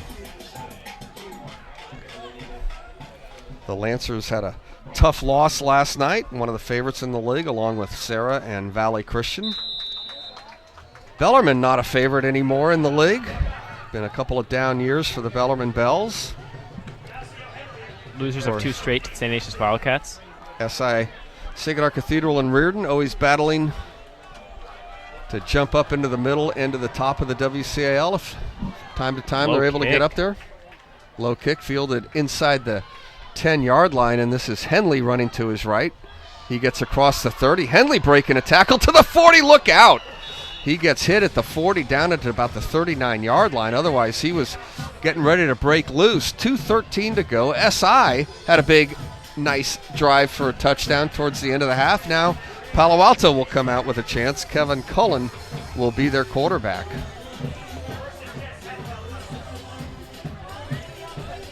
One timeout remaining for the Vikings, 2:13.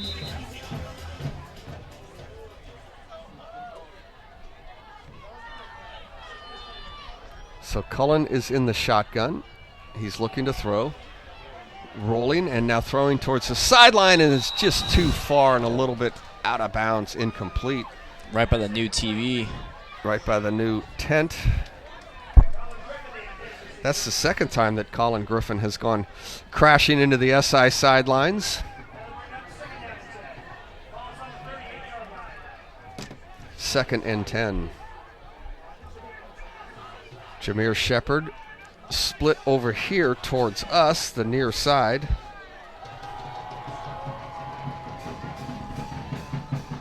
And it's going to be a handoff, no gain. Josh Butler had nowhere to go. Clock rolling under 2 minutes. SI's out of timeouts.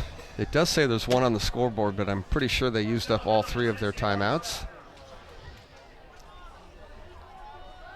It's third down. Oh, 2-yard loss there for Butler. 3rd and 12. And this could be a huge stop for the Cats. Maybe a chance to add it on. Henley to throw. Middle of the field, open receiver. That's Passarello. He scored the touchdown playing defense. And there he gets a big gain for a first down. 22 yards to Louis Passarello.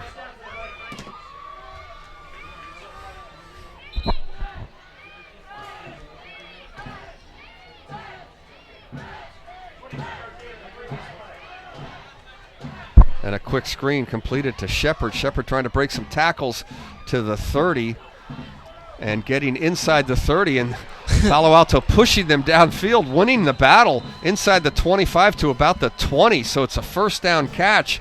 A minute to go.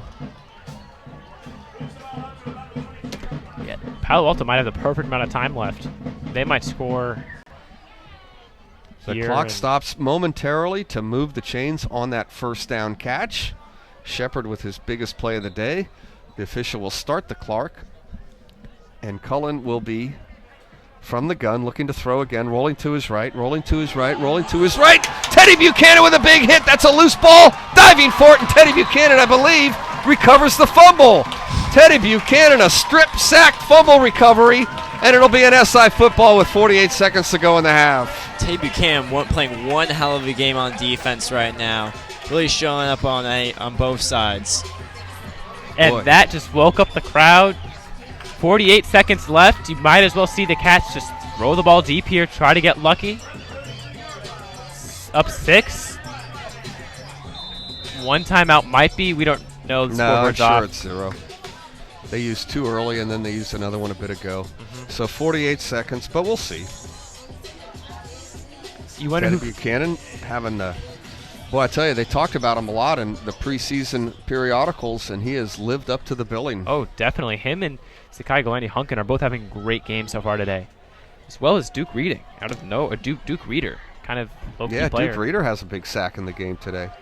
Buchanan from the gun looking. Now throwing deep downfield. Open man! He's got it! Breaking a tackle! Touchdown Wildcats! Danny Ryan, 68 yards. What a play by Danny Ryan right there, fending off the quarterback. But even though it wasn't a great thrown ball, he makes a play out of it and a touchdown. Great play. Unreal. Teddy Buchanan, 2 straight plays, completely flips this game, and now the Cats might be coming out for... Nope, they're going out for the extra point. 68-yard catch and run from Danny Ryan. Teddy Buchanan with the strip sack fumble recovery. Next play throws a touchdown. 68 yards. Keelan O'Connell in to attempt the extra point.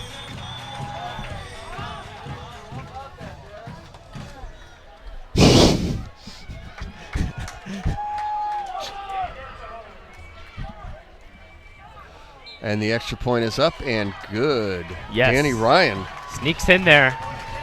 with the 68-yard catch. Danny Ryan with the big play. Keelan O'Connell with the extra point, and the Cats lead now 20-7.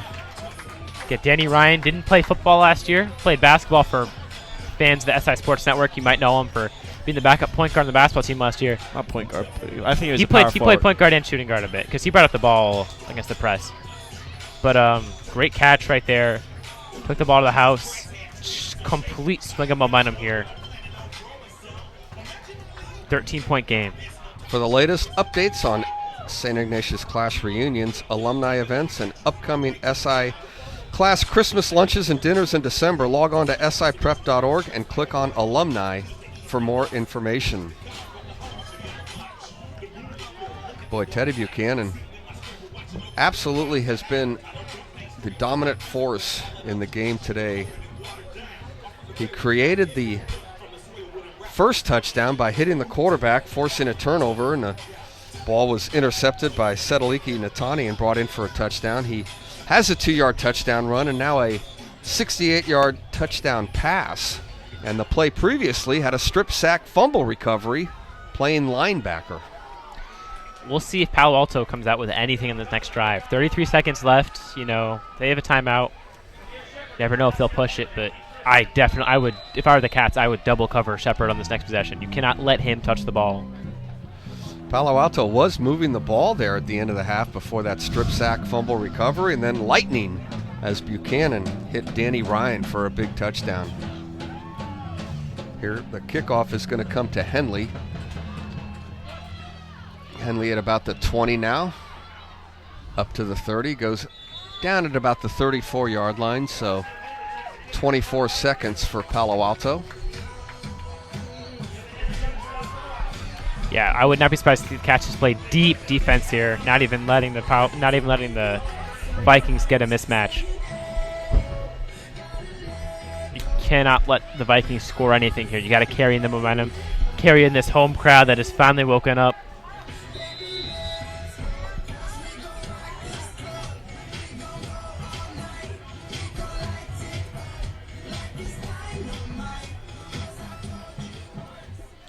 So Kevin Cullen, the quarterback, from the gun. Quick pass. That's Henley across the 40 to the 41-yard line. And he stays in bounds. The clock's still running. Clock moving at 14 seconds. Palo Alto's going to have to hurry just to get one more snap off. 7 seconds. I don't think they're going to have time. They're not going to get another snap off. And SI is going to take a 20-7 lead at halftime. So stay tuned for our halftime show. Sean Lahon had a chance to sit down with head coach John Regalia. You'll hear that. John Regalia speaking about the upcoming season. And then have another interview with SI seniors Teddy Buchanan, Bo Gardner, and Zachary Taylor-Smith. Cats lead at halftime 20-7. You are watching the SI Sports Network.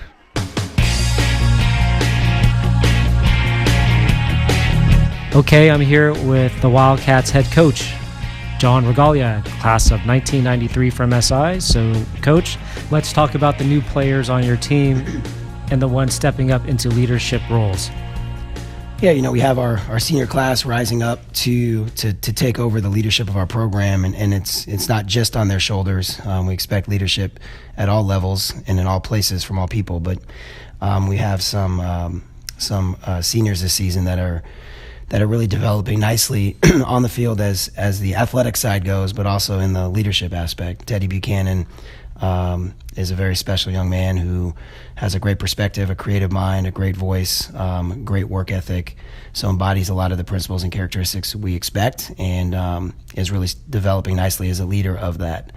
And Zach Taylor-Smith, Bo Gardner are key people in that as well, and we're seeing it also from other guys maturing, from Jafer Snipes, and some players returning to our program with the Danny Ryan and Jackson Kennedy and Nick Lafkides and Joe Celentano. Those guys have done a great job so far of really developing their voice and letting that carry itself on the field. Jack O'Keefe was excellent in the offseason. His development and maturity has been tremendous. So those guys in our senior class have done a really nice job, really kind of setting the tone. And we have some juniors that we're going to count on, and we need to, and they're developing in their roles as well, being kind of leaders from the middle, if you will, to push the guys that have been already kind of been where they are now, and also pull the guys along that are in positions that they've already been. So it's exciting. It's good. So tell me, what are the best parts of being a football coach? I think, something that I've always valued is just the relationships. We have an opportunity to really build relationships with a lot of different people that we come in contact with through coaching and through the experiences in this program specifically. So the relationships with fellow coaches, the relationships with the players themselves, and really building those relationships genuinely, and building those through trust, through work, through great communication, through taking the time to really get to know each other. So I really value that. The relationships also with the families and the parents and our alumni. We have a very strong alumni base here at SI, and specifically our football alumni. They care, and they continue to care, and they continue to keep their eyes on us because of their genuine love and care for the school, the program, and their experiences that they've had. And we love to have our alumni back, especially our football alumni, to share in this experience and continue to share in this experience. The door is always open to our alumni. So just the relationships have been one thing that I probably enjoy most. Let's talk about your team philosophy. What is it, and what do you want your players to learn while being student athletes here at SI? Well, I think there's a lot of parts to the philosophy or the culture of our football program, and a lot of that has already been cemented and built as a foundation, over the 100-year history of our program, and things have been carried on and passed down, and so a lot of the traditions, while they may look a little different or sound a little different, they're rooted all in the same place or from the same place, and that's, obviously we want to build. We want to build a program where, each person understands they're valued and they're also challenged to be at their best at all times, and learn what that best is. Everyone brings a different best to the program and this experience. So, the foundational things that all of our teams have heard and had and experienced over the years are still very much alive. We really value our history and tradition in our program, and we've had alumni come back and talk about their experiences to help pass that on or share their stories. We celebrate our history. We have a strong, rich history tradition, from championship history to just the experiences that build great young men and women, that they can carry on with them. So, we want that experience for the people that are with us, and our 2019 team gets to represent that this year and celebrate that and all that we do. And we want the byproduct on the field to be success. There's no doubt success is a big part of what we do as well. It's not the only driving motivation, but it is something that we strive for and work for, and we'll continue to do so because that's a staple of our program.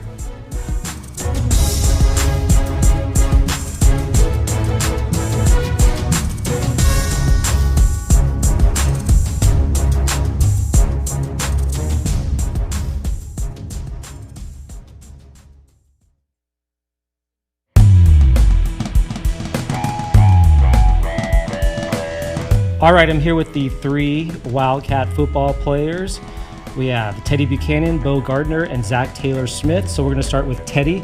So Teddy, what are your expectations for this season?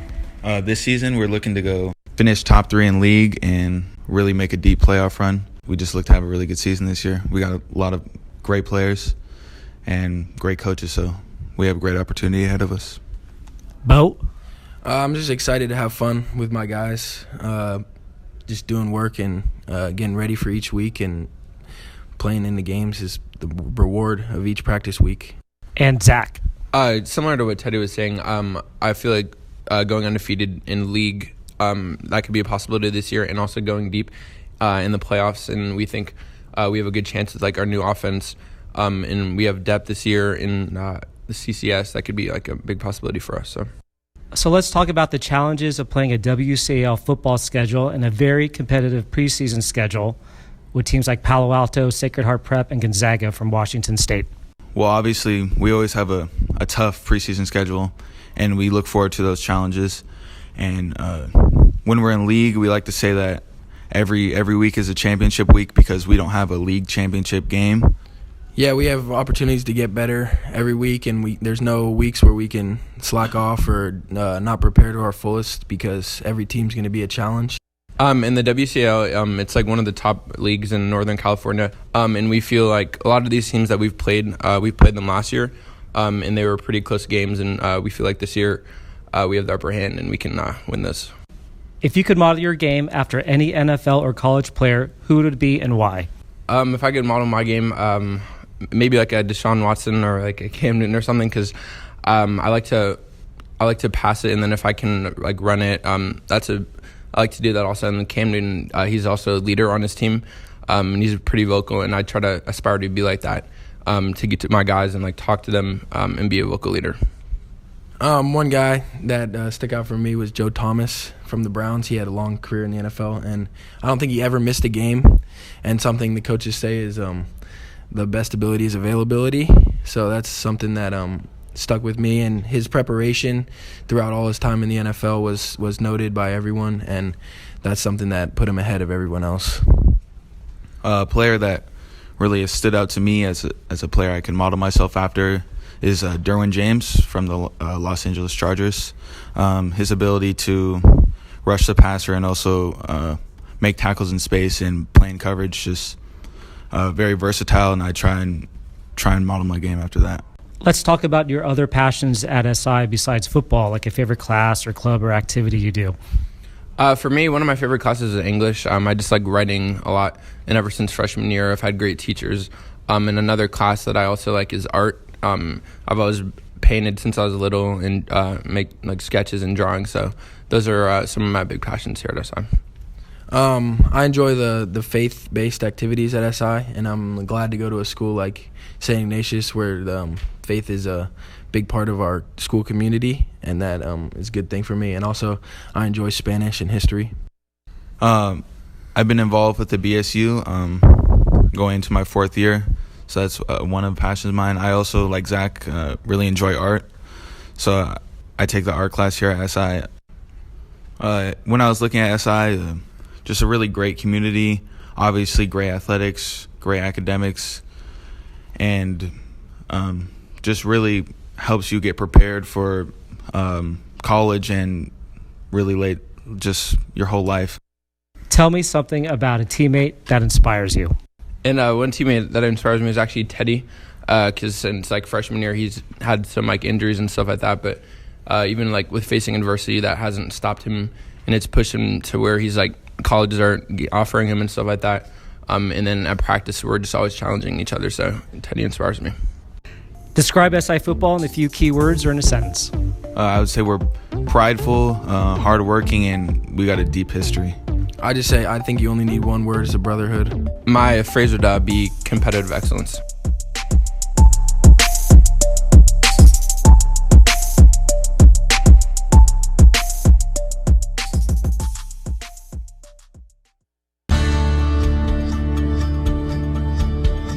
Do you know SI?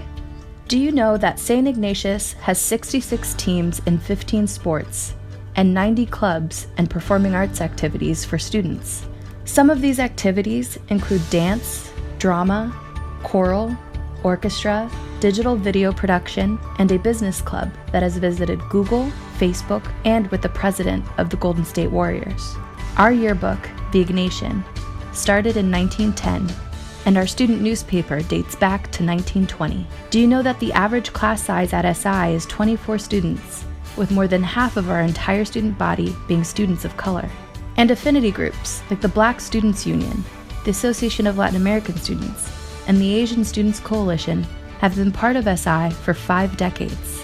Do you know that SI has students from 7 Bay Area counties with over 100 grammar schools represented in each class? SI is in the top 1% in the nation in advanced placement programs and has 99 AP National Scholars. An SI student's average score on the SAT is 1280, and they are in the top 80th percentile in the country. Do you know that 93% of SI students participate in the Spiritual Retreat Program, and SI students spend 50,000 hours serving others every year? This year, we will distribute $5.2 million of financial aid to 24% of SI students, with the average grant being $13,500. Do you know that the SI Magis program provides academic and cultural support to SI's first-generation college-bound students? And the Father Sauer Academy is our tuition-free middle school that serves students of all faiths from low-income families. Do you know upon graduating from SI, the members of the class of 2019 were awarded over $35 million in college scholarships. Do you know SI's Girls Who Code Club and the robotics team are helping prepare students for today's workforce, and that these clubs are mentored by adults and SI alumni currently working in tech? And the SI Alumni Network has over 17,000 members spanning the globe. I'm SI teacher, volleyball coach, and former Magis student Jen Curtin, SI class of 2004. To learn more about St. Ignatius, log on to siprep.org and click About. That's siprep.org and click About.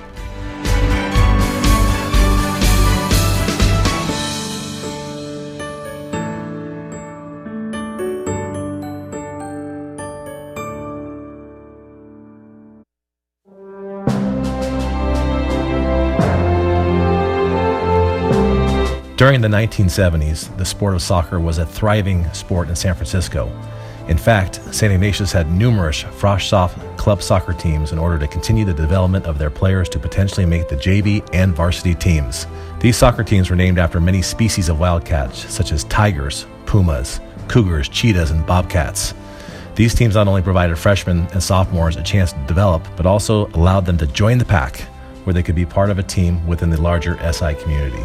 SI has 26 athletic programs, 66 teams with 1,020 athletes and 125 coaches. This year, with your sponsorship, you will join the pack and receive a pass for all SI home games and the opportunity for advanced pregame sales to the Bruce Mahoney Series. Sponsorships are available at many levels, and new this year for your business or company is an opportunity to advertise on SI's new mobile app. Your tax-deductible donation will help us provide our athletes and coaches with support that will strengthen the pack. Go to siprep.gorepu.com to buy your season pass or partnership. That's siprep.gorepu.com. Again, that's siprep.gorepu.com. I am SI Athletic Director John Mulcairns. Go Cats!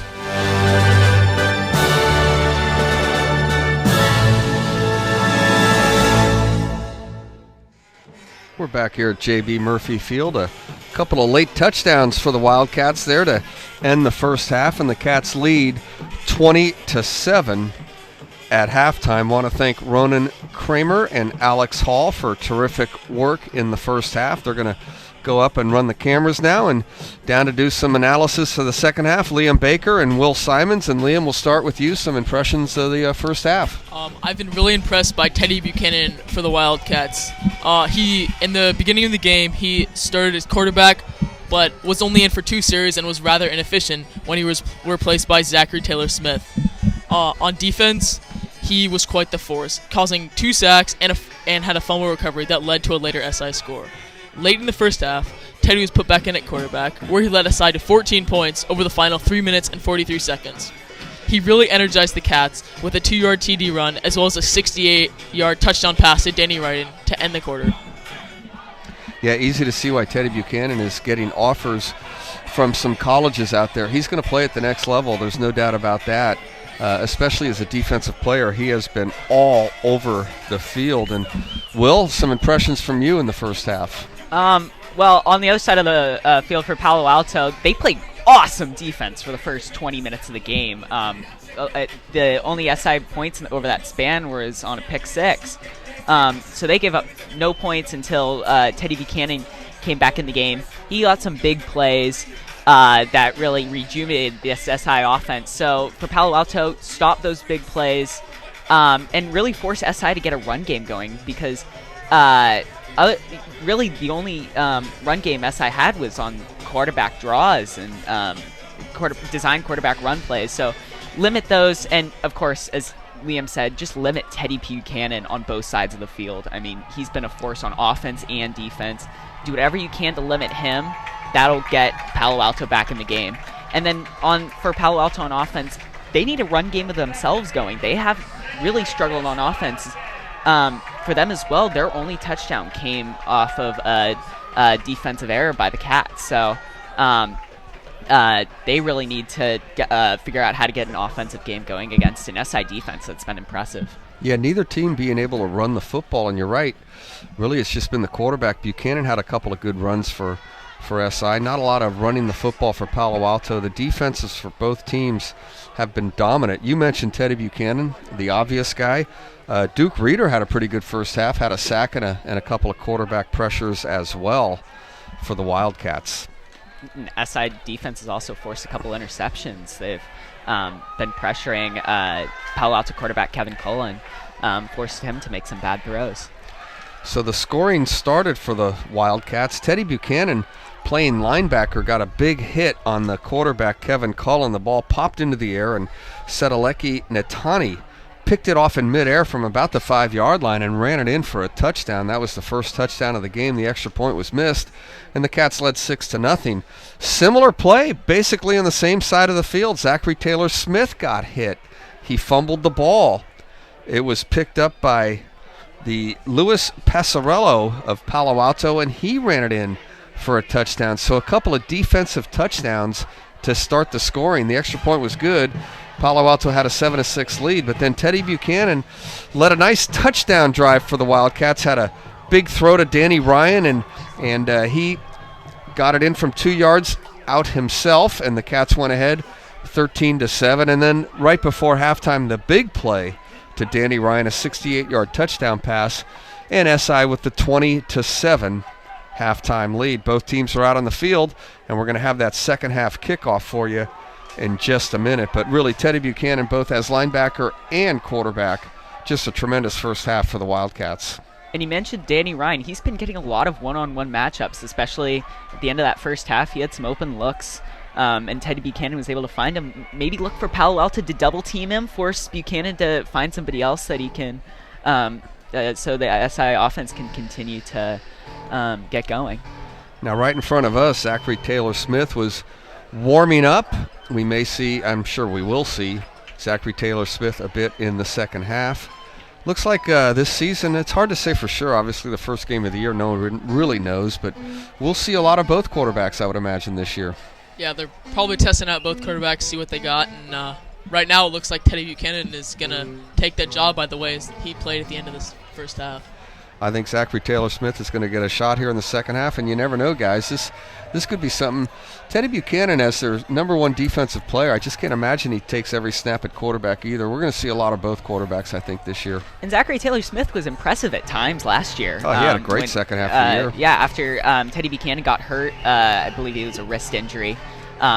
He started basically the whole WCAL season.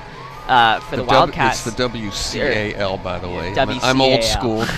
All right, I just have to. Julius Yap, if he's listening, would not have let me have you get away with you saying That's that.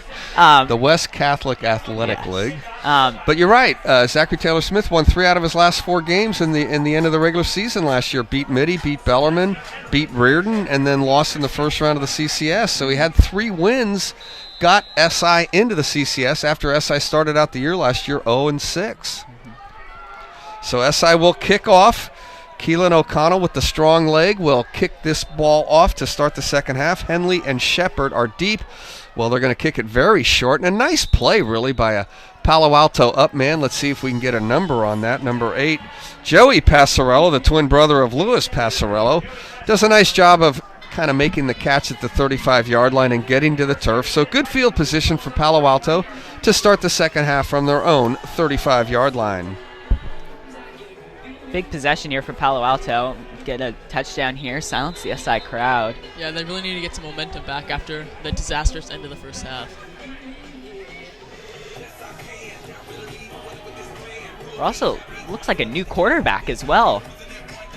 We're going to Danny Peters. Danny Peters had a little action in the first half. There's been 4 quarterbacks in this game, 2 from each team, and Danny Peters will start the second half with a handoff straight up the gut. That's Josh Butler. Butler gains a yard. It'll bring up 2nd and 9. Yeah, Peters played a couple of series in the first half. Of course, Kevin Cullen, the starting quarterback, he came back into the game, and now we see Peters again. We saw 4 different quarterbacks in the first quarter of this game. You don't see that every day. Yeah, and I think we still had more turnovers than that. And Kevin Cullen, the quarterback for Palo Alto, threw an interception and had an interception. Teddy Buchanan putting the pressure on, and a lollipop pop pass is going to go incomplete right about midfield. But Teddy Buchanan again forced Danny Peters to throw that one away, and it'll bring up third down. Yeah, the entire SID line and their linebacking core has just getting to the quarterback, and if Palo Alto wants any chance of winning this game, they really need to shore up their offensive line. Teddy Buchanan is just having his way. And it's like every time a Palo Alto quarterback scrambles, Teddy Buchanan is right behind him. Teddy Buchanan listed as a linebacker, kind of plays a hybrid. Lined up early as a defensive end here, going after the quarterback once again. And he is going to get there a hair late, but forces a bad pass. Incomplete, marker down. An unusual spot for a marker on a pass that came up well short, right about the 45-yard line. It will bring up fourth down, but we have to check out the penalty flag. Another big hit by Buchanan. Yeah, you're saying, I mean, Buchanan plays like a hybrid. You'll see him as well in this game if you pay attention. He will also drop back playing coverage as well. He got in the way of a couple passes in the first half, I remember. Yeah, I'm very impressed. And we have a defensive holding on the Wildcats. So in the NFL, that brings up an automatic first down. I'm not sure that it brings up an automatic, but it might be a 15-yard penalty, and if it is, it will be a first down. So they're going to march it off 15 yards. Well, they'll march it off 10 yards, so it'll be a first down either way. First down for Palo Alto on the holding penalty against the Wildcats. Yeah, the penalties in this game have really hurt the Cats. They've had great field position in a few of their offensive drives, but false start penalties have really hurt, and this is another one that would have got the ball back to them. But again, Palo Alto has the ball still. Yeah, that would have been a fourth down, kick it away situation, but instead it's a first down for Palo Alto. So again, the quarterback, Danny Peters, he's just a sophomore. Peters from the gun is going to hand the ball off, and getting some tough yards is Josh Butler. A couple for Butler, that'll bring up second down. Call it second and 8. Who else but Teddy Buchanan with the tackle? He plays the run. He plays the pass. It's fun just to watch him. As a play-by-play guy, you really got to let the play develop and call what you see, but you can't help but watch number 10 play defense for SI. You can pretty much guess on who's making the play, and it's probably Buchanan. Now he really is lined up in a linebacker position, out in coverage. Ball incomplete. That's going to bring up third down. Peters was not happy about that throw either.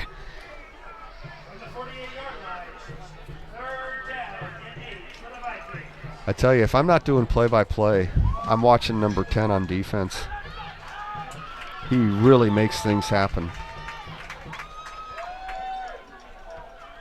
Do you ever do that? Just focus in on one player and just watch him? Oh, yeah, no. While we were filming, we were paying very much attention to him upstairs. Peters to throw. He's in trouble once again. Throws short and incomplete near the first down marker, but the pass was just a little bit too short. Henley could not make the play, and that's going to bring up fourth down. 4th and 8.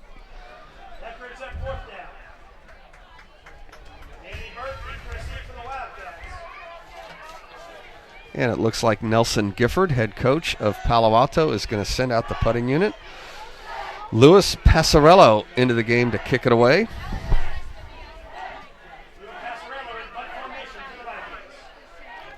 Danny Burke back for the Wildcats.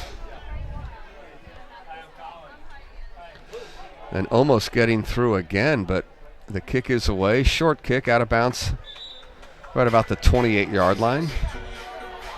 Getting a little chippy there, too. A little extracurricular, nothing major.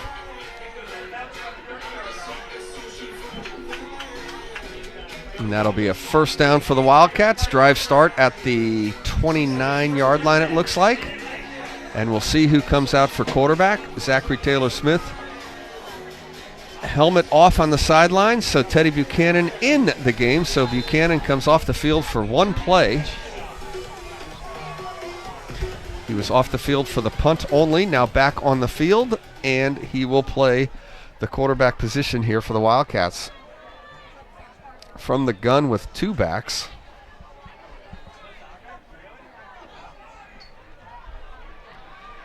And a handoff. A good run on first down is Joe Celentano. Gains about 6 or 7. That'll bring up second down.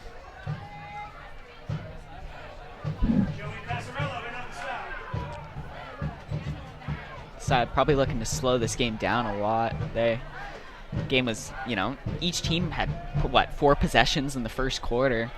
SI is trying to get a nice long drive here, hopefully ending in a score. That'll maybe chew up some clock as well. Clock ticking now, just underway in the second half. Celentano, the back, along with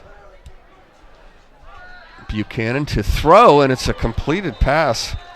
Puna Ugatafa, help me out with that pronunciation. Ugatafa with the catch, but Ugatafa with a short gain, if at all, and that'll bring up third down.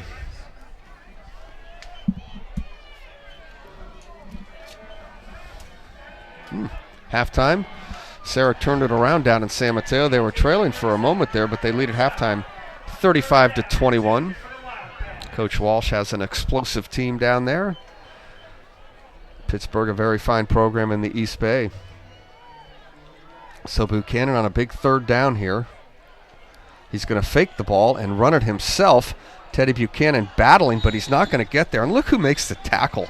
Kevin Cullen, who has been the quarterback for most of the first half for Palo Alto, with a great tackle. But Buchanan is going to get just enough for the first down. So it's a first down for the Wildcats. It's a battle of 2 quarterbacks on both sides of the ball.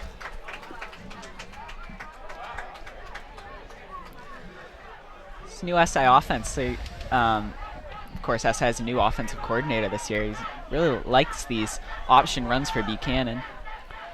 Celentano for a couple, and that'll bring up second down. Kevin Cullen in this game, he just made that tackle. He threw an interception earlier in the first half, and a couple of plays later made an interception. You don't see that very often. But Kevin Cullen playing like Teddy Buchanan, both sides of the ball.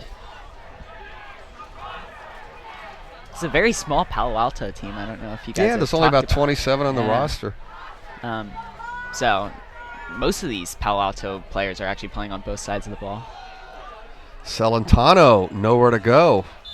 That's going to bring up third down. Neither team really establishing that running game yet. Danny Burke's checking in for the Cats. Again, third and medium. Maybe look for Danny Ryan on the outside. Get him some one-on-one space to maybe get a throw.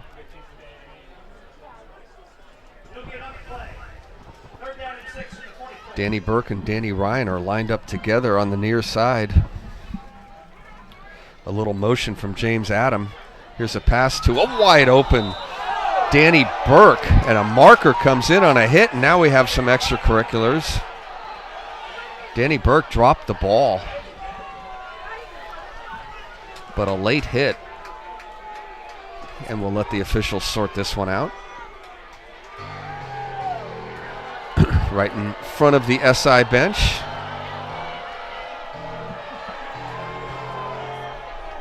Really a great play there, too. I mean, Danny Burke was wide open there. He had an easy first down.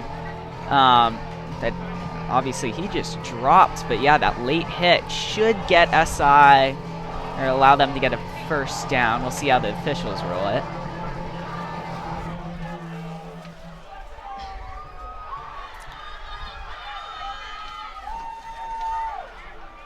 Yeah, it's going to be a first down for the Wildcats.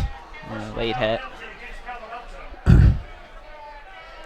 Not sure why the hit happened. The ball was obviously an incompletion. It was going to be fourth down. That's a big mistake by the Palo Alto defense. And honestly, it almost seems like Palo Alto's seeming to get very frustrated. I've seen it a couple times from a few different players, just body language. They've been seem pissed off at themselves, really. That penalty might have been an offset of that. And we don't blame them. So Buchanan with a fresh set of downs. He's going to run it himself. Teddy Buchanan taking over this game. Gains about 7 yards on a good first down run for the Wildcats. That'll bring up second and short. Clock moving under 7 minutes in the third quarter.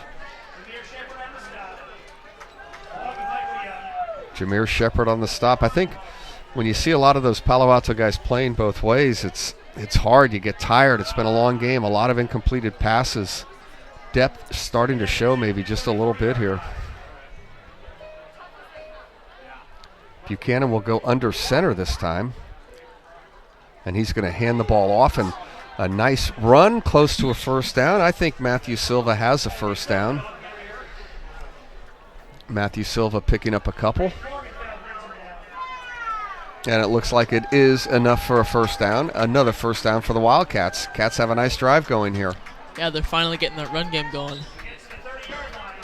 You don't have to rely on the big play or your defense. Just run the clock out.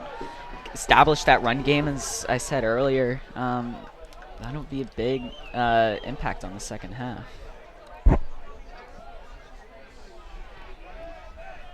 Already halfway through this third quarter.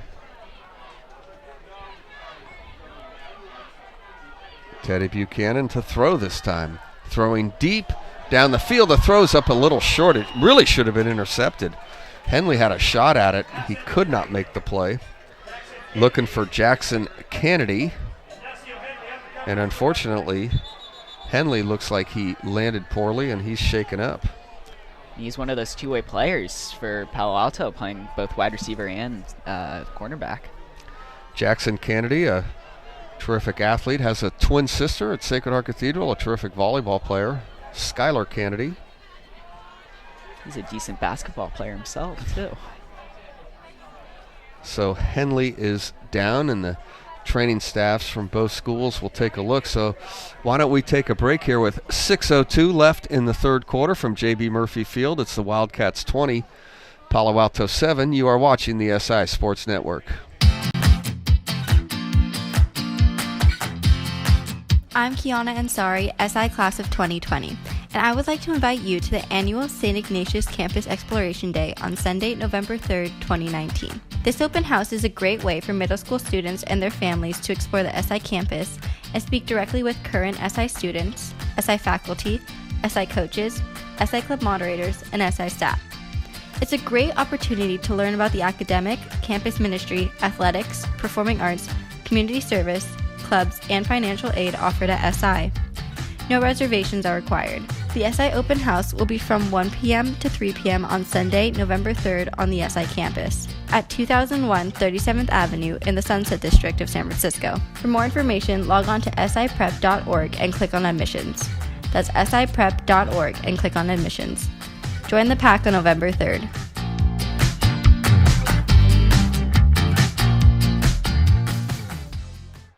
Back here at J.B. Murphy Field, Henley taken to the sidelines, but he was able to walk off pretty much on his own power, so that's good news. And the Cats face a second down here. Teddy Buchanan from the shotgun. And now we have a flag before, a false start. The only thing SI has not done well today is the false start penalties. I believe that's maybe 6 or 7. So that'll make it a 2nd and 15.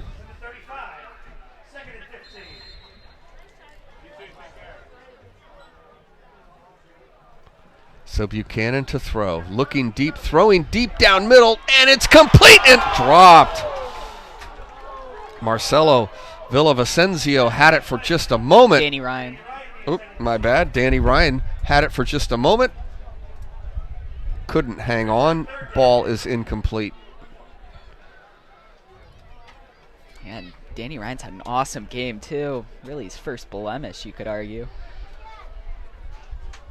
Been his third big play of the game.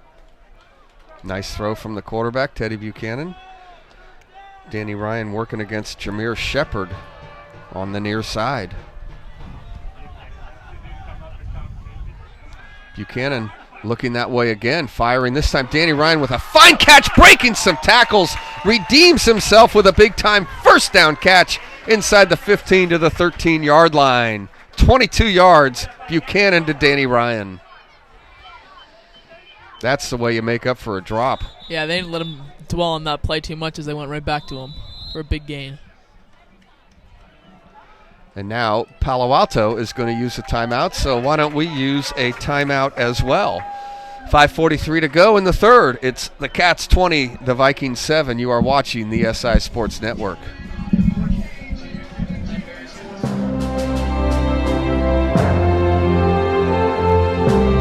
During the 1970s, the sport of soccer was a thriving sport in San Francisco. In fact, St. Ignatius had numerous frosh-soft club soccer teams in order to continue the development of their players to potentially make the JV and varsity teams.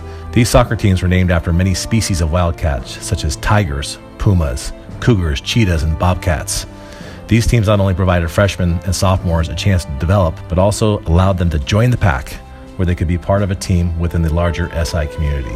SI has 26 athletic programs, 66 teams with 1,020 athletes and 125 coaches. This year, with your sponsorship, you will join the pack and receive a pass for all SI home games and the opportunity for advanced pregame sales to the Bruce Mahoney Series. Sponsorships are available at many levels, and new this year for your business or company is an opportunity to advertise on SI's new mobile app. Your tax-deductible donation will help us provide our athletes and coaches with support that will strengthen the pack. Go to siprep.gorepu.com to buy your season pass or partnership. That's siprep.gorepu.com. Jack Burnett, the center, will snap this ball to Teddy Buchanan. First down for the Wildcats. Buchanan looks for a quick throw, nothing there, so he runs up the middle for just a couple of yards, and that'll bring up second down.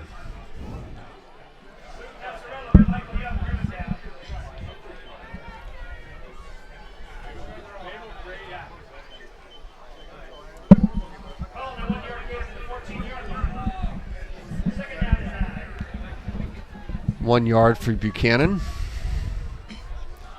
SI controlling the clock here in the third. This has been a nice drive for SI, starting in their own territory. Second down for Teddy Buchanan, who is in the gun and looking to throw. Looking left, throwing left, and it's a completed pass, but not much there. Nice catch by Matthew Silva, but he only gains a yard or so, and that's going to bring up third down.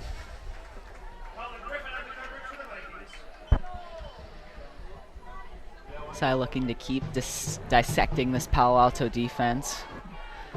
Again, as I said earlier, they struggled the first 20 minutes of the game, but ever since then they've been pretty good about finding open guys, finally getting a run game going. At the center of it's been Teddy Buchanan. Buchanan looking to throw, looking kind of a back shoulder throw for Matt Silva, but Silva was breaking the other direction, and that'll bring up fourth down. Fine drive by Buchanan. It will end in a field goal attempt. Keelan O'Connell has missed a field goal today from 40. This one here looks like about a 32, 33-yard attempt. Buchanan had Silva open there, too. He makes that pass. Silva's probably in the end zone, so... but still, yeah, as you said, nonetheless an impressive drive from Buchanan. I mean, yeah, they're really able to establish the run, which will open the field up to make some big plays through the air. So it's a 30-yard attempt for Keelan O'Connell. Plenty of leg. This one looks solid, and it is. It's good. Keelan O'Connell with a big field goal gives SI a 23-7 lead. So Keelan O'Connell struggled early with a missed extra point and a missed field goal, but his kickoffs today have been great, and he drills a 30-yard field goal to extend the Cats' lead to 23-7. And O'Connell's only a junior. If you remember last year, I believe he got called up from JV halfway through the year, and he made some big kicks towards the end of the year for SI. So we know he's got some talent. And, you figure once he really settles in, beginning of this season, he actually might be a big part of this SI team.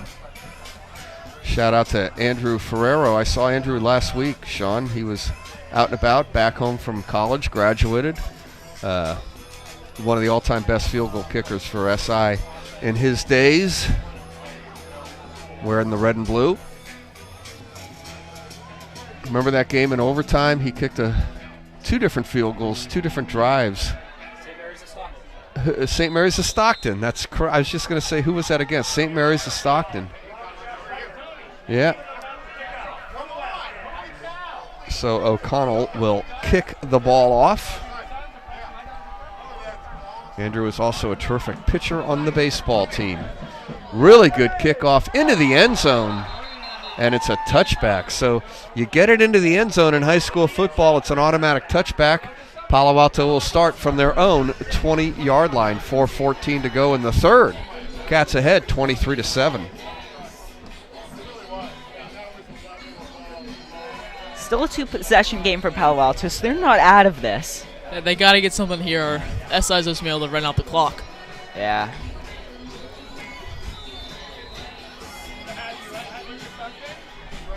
Again, I mean, Palo Alto has really had nothing offensively all day today. They had a drive at the end of the first half where they finally got something going before that. Strip sack. Yeah, strip sack by Buchanan. That's about it. Danny Peters, the sophomore, still in as the quarterback. And Peters is going to hand the ball off. And a run up the middle from Creighton Morgenfeld that time. And Morgenfeld picks up a couple. That'll bring up second down.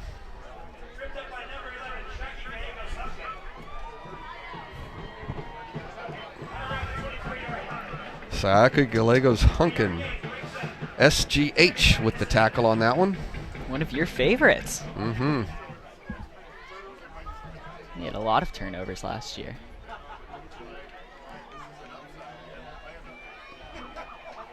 Only a junior as well. Yep, so. Came up during his sophomore year to play varsity. Peters going to hand the ball off again. Not much there that time for Morgenfeld, and that'll bring up third down. Third and about 4. They're still sticking with that run, even though it really hasn't done them much this game. I know Henley went off the field a moment ago. I don't see him back out there, so he's one of their big threats. Of course, Jameer Shepard is split to the near side.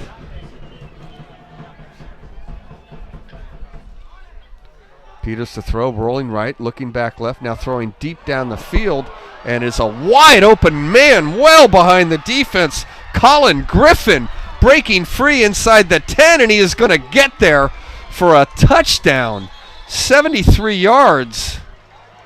We have a marker down, though. We have a marker down and an official calling a late touchdown. If it stands, it's 73 yards.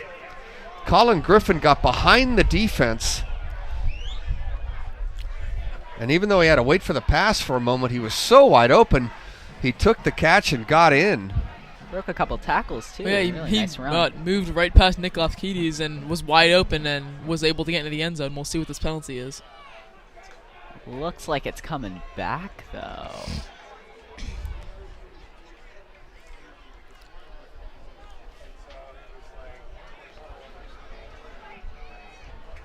They haven't made a call. It sure looks like the penalty's against Palo Alto. I'm not sure why they would need to talk about it because they're going to accept it no matter what.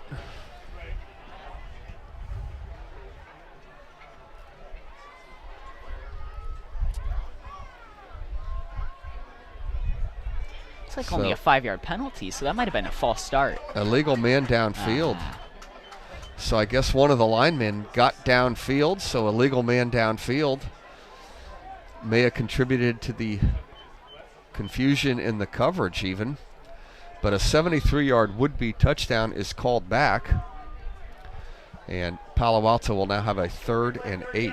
Huge break for the Cats, too. That was, I mean, their first real lapse of defense all day, and they get a break from it. Peters with a quick throw. This is Shepard. Shepard getting across the field to the 30, gets a first down to the 40, and Shepard breaks free for a first down for Palo Alto.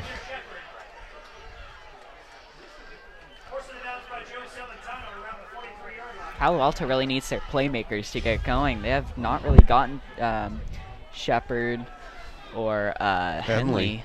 Henley's off the field now. Shepard's had a couple of plays, but no real big one. He goes out of bounds. We're going to call it right at the 40-yard line. So a first down. That was an 18-yard completion.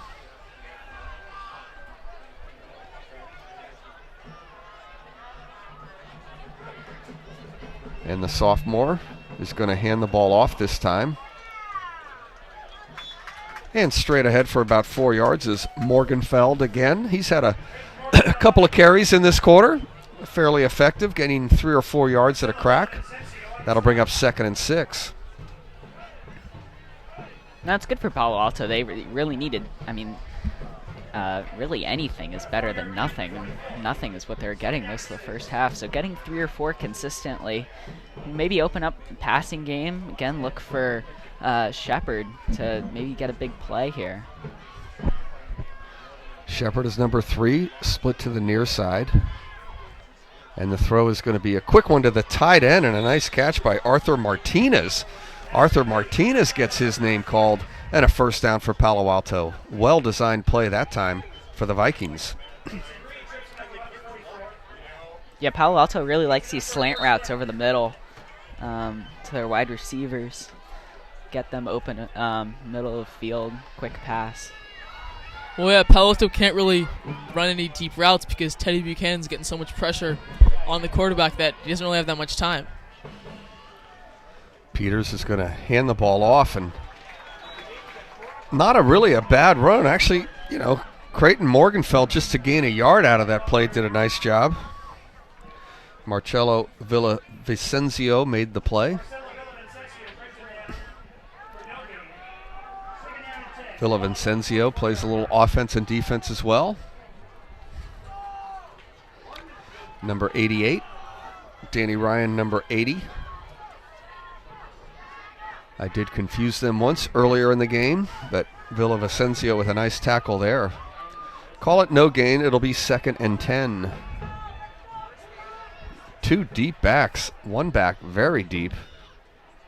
That's Jameer Shepard.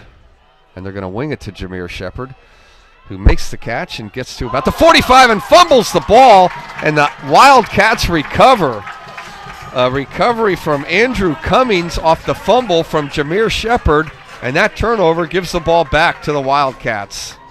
Cummings again, he's had an impressive day on defense. Made a few tackles. He already had an interception earlier in the game. Now a fumble recovery to really turn the tides on this game and give SI a chance to close this thing out.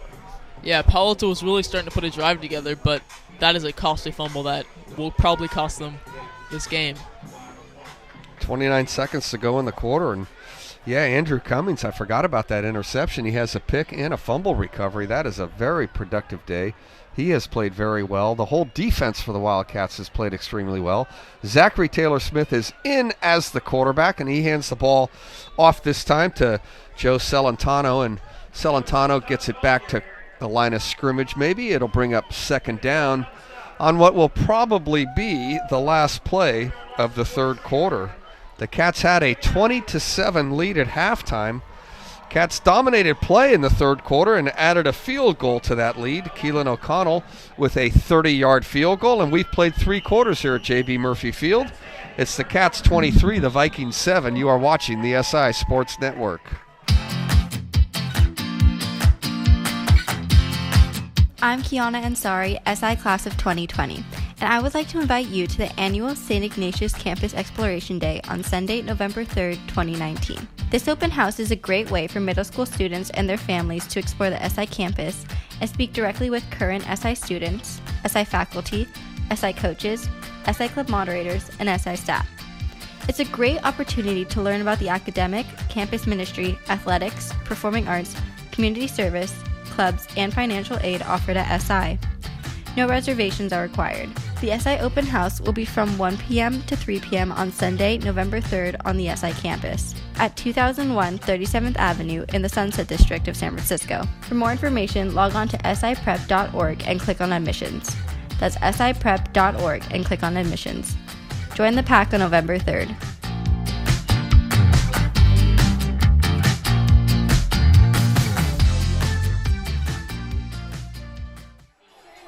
We're back here at J.B. Murphy Field. The Sea of Red is very lively in between quarters there. The water polo team has been introduced to the student section, and they're firing shirts into the crowd. The Sea of Red on fire today. Wildcats have Franco Finn, one of the great all-time hype men. Is that what you describe Franco? You got to call him a hype man. Sacred Heart Cathedral grad, married to... I forget her first name, but she works here at St. Ignatius, married to a Wildcat. Franco Finn doing his job of getting the crowd excited. A very festive atmosphere here at J.B. Murphy Field. On second down, Zachary Taylor-Smith is going to throw deep. Got a chance, but incomplete. Danny Ryan got free for a moment. The throw was a good one, maybe just a yard or two out in front. In the end, an incomplete pass. You guys are right about seeing Zachary Taylor-Smith again in this game. Obviously, Teddy Buchanan's had much more success, but obviously they want to see more of Taylor-Smith, hopefully get him going on the offensive side. And I think with Teddy Buchanan being such a great defensive player that you have to give him breaks during the game somewhere. It's unusual to give him at that position, but you have another terrific quarterback, so I think both are going to play this year for sure. Zachary Taylor-Smith from the gun. Looking to throw again. Pressure there. Steps up. Delivers a perfect pass. And a first down reception for the Wildcats. Danny Ryan with the catch. Danny Ryan's having a heck of a game. I mean, for both quarterbacks now, really. He's both of their favorite targets. I mean, he's the go-to guy, and he's always open. Getting a lot of one-on-one coverage, so he's got space to work with. That was a terrific throw by Zachary Taylor-Smith. Well-designed play for the Wildcats. Taylor-Smith definitely more of a pocket passer than Buchanan, who's a little bit more mobile, so look for more passing plays by Taylor-Smith. And it's going to be a handoff. About 5 or 6 yards up the middle for Joe Celentano. Freshman, you know this one. Big catch, you know it's everyone else follow along with the freshman and big catch. Here's Finn. All right. We're all going to get in the roller coaster right now, okay? Everybody sit down. All the action is turned over to the Red Sea right now. All right, here we go. Ready? We're going to climb the hill. So SI will have a 2nd and 5. So a 5-yard run from Celentano. And it's going to be Joe again. He gets ahead for 3 or 4 yards. Close to a first down, a little short. That'll bring up 3rd down, 3rd and short for the Wildcats.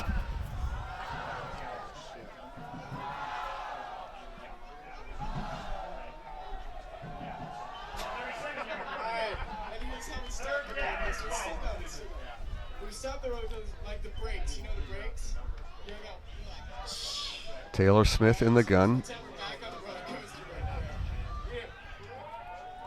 He will throw. Looking in trouble. Very elusive, getting away for the moment, but I think he went down to a knee. He went down to a knee, so the play is dead. It will go down as a sack, and that'll bring up 4th down.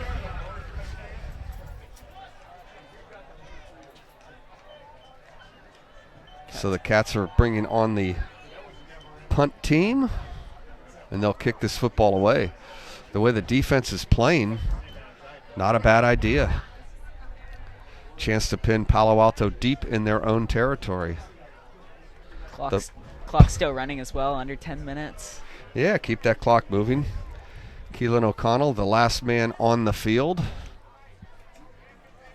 I'm happy to see that Ignacio Henley is back in the game. He's deep for Palo Alto, along with Jameer Shepard. And O'Connell will kick it away. Delay of game though first. Delay of game's not really going to hurt this time, kicking from the 40. Now you kick from the 45, really not a big deal. Well, it might have been intentional. Yeah, it could have been. Trying to get it inside the 10-yard line here.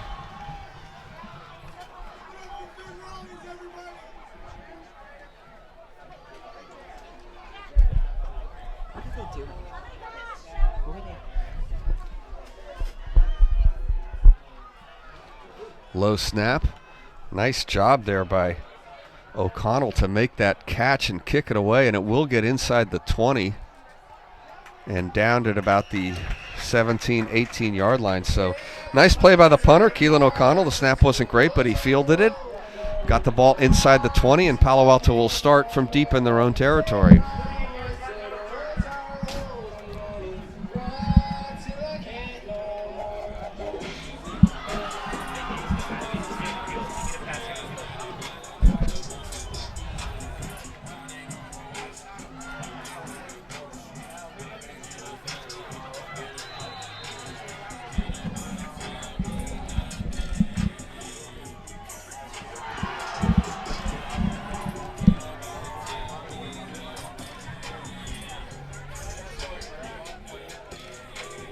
So the quarterback for Palo Alto is Danny Peters.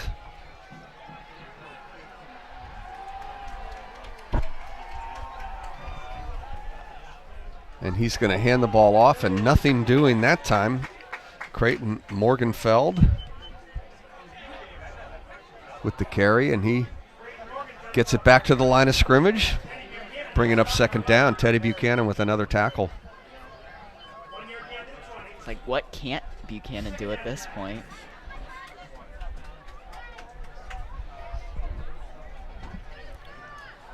Buchanan has run for a touchdown in this game. He's thrown for a touchdown, and he created a sack hit that turned into a defensive touchdown for the Wildcats. Forced a fumble and recovered one as well. Yep. Peters to throw.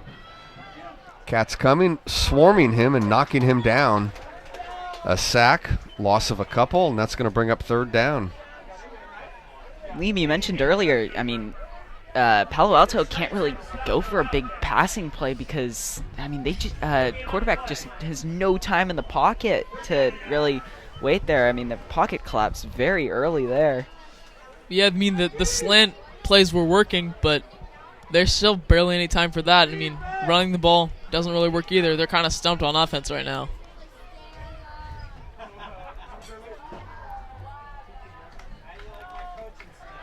So Peters from the gun. In trouble again. Now he gets rid of it. Completed pass to Shepard. Shepard breaks a tackle. 30, look out. Shepard 40, 50, knocked out of bounds at about the 45-yard line. So Jameer Shepard gets loose for a big play, and it's a first down for Palo Alto. That's the third time Palo Alto's run that exact same play where you have Shepard coming across the middle a little bit late, and he's been wide open every single time. Had a fairly big gain. Yeah, SI blitzed on the play, and they were able to add some extra blockers and dump the ball off for a big gain.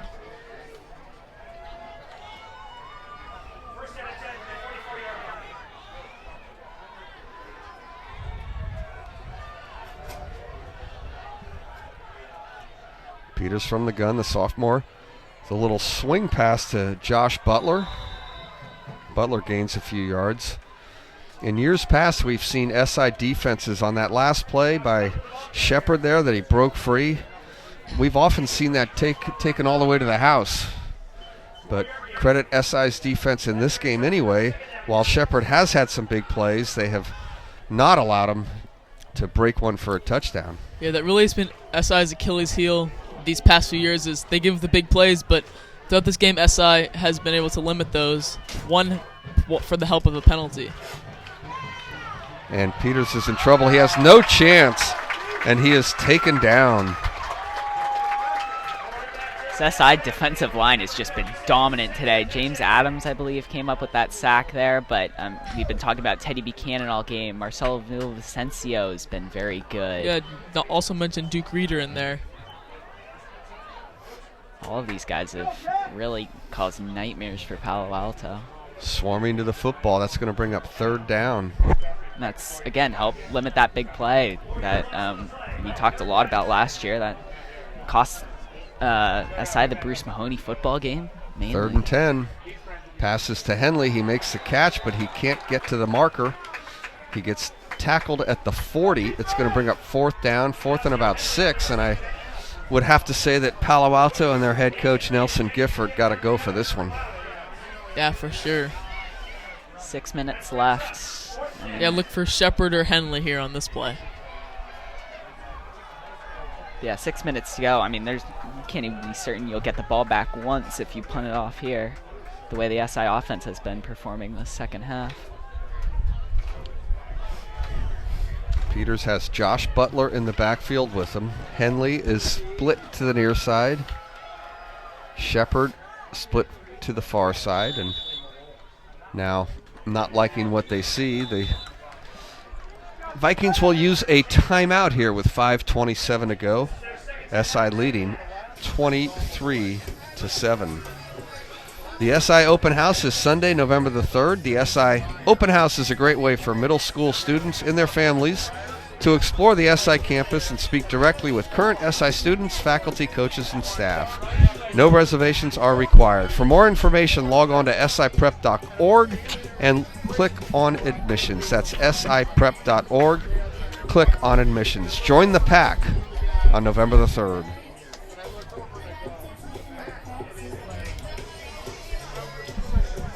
That last play, I was about to say, Teddy Buchanan looked ready to blitz there from on the near side. Look for him again on this 4th down play. You've been talking about how it's a really fun guy to watch.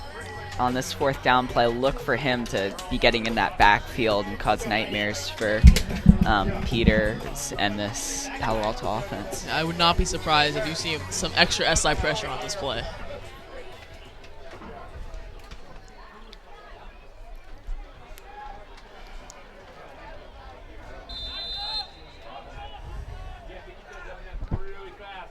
So 4th down play for Palo Alto. They need to get to the 34-yard line. Peters to throw. And he throws, and a great catch is made right at the marker. That's Colin Griffin with the catch, and he's got enough for a 1st down. Palo Alto offensive line held up there. Finally, really, I mean, gave their quarterback some time to make a nice throw. Keep this drive alive and this game alive, really, for them. Peters to throw again. In trouble. Now he's got some room to run. He gets to the 30, out of bounds at about the 28-yard line. So Peters showing some mobility that time, gets out of trouble, and makes a positive play. That'll bring up 2nd down. Well, he got out of bounds and stopped the clock, which is more important. Sarah now with a big lead, 49-21 over Pittsburgh down at Sarah High School in San Mateo. Patrick Walsh and the Padres, again, one of the favorites this year. Here's a pass completed inside the 20 to the big tight end, Luis Passarello. So Passarello with a 1st down catch. Peters starting to move the Vikings. Still just a 2-score game, really. They can go for 2 after a touchdown here and convert it to an 8-point deficit. Peters to throw. He's got it complete to Colin Griffin, slowly but surely. Matriculating down the field to about the 15-yard line. That'll bring up a 2nd down. Yeah, on this entire drive, Palo Alto has pretty much gone completely away from the run game, which is surprising that SI hasn't really picked up on this and kind of put some extra people in the on defense. All these, short slant routes over the middle of the field have been successful. Another timeout, though. Another timeout. It's the last one of the game. Palo Alto. That's their final timeout, yeah, and SI still has 3 remaining, so 4:20 to go. Cats lead 23-7. So for the Alumni on Saturday, October the 12th, before the St. Francis football game at SI, it's the 2nd annual Off the Gridiron party. Off the Gridiron is a family-friendly fest with kids' games, food trucks, and a beer and wine garden for the adults. Admissions to go Off the Gridiron also gets you a ticket to the game at 1 o'clock that day. Log on to siprep.org and click on Alumni for more information. That's the Wildcats and the Lancers on Saturday, October the 12th.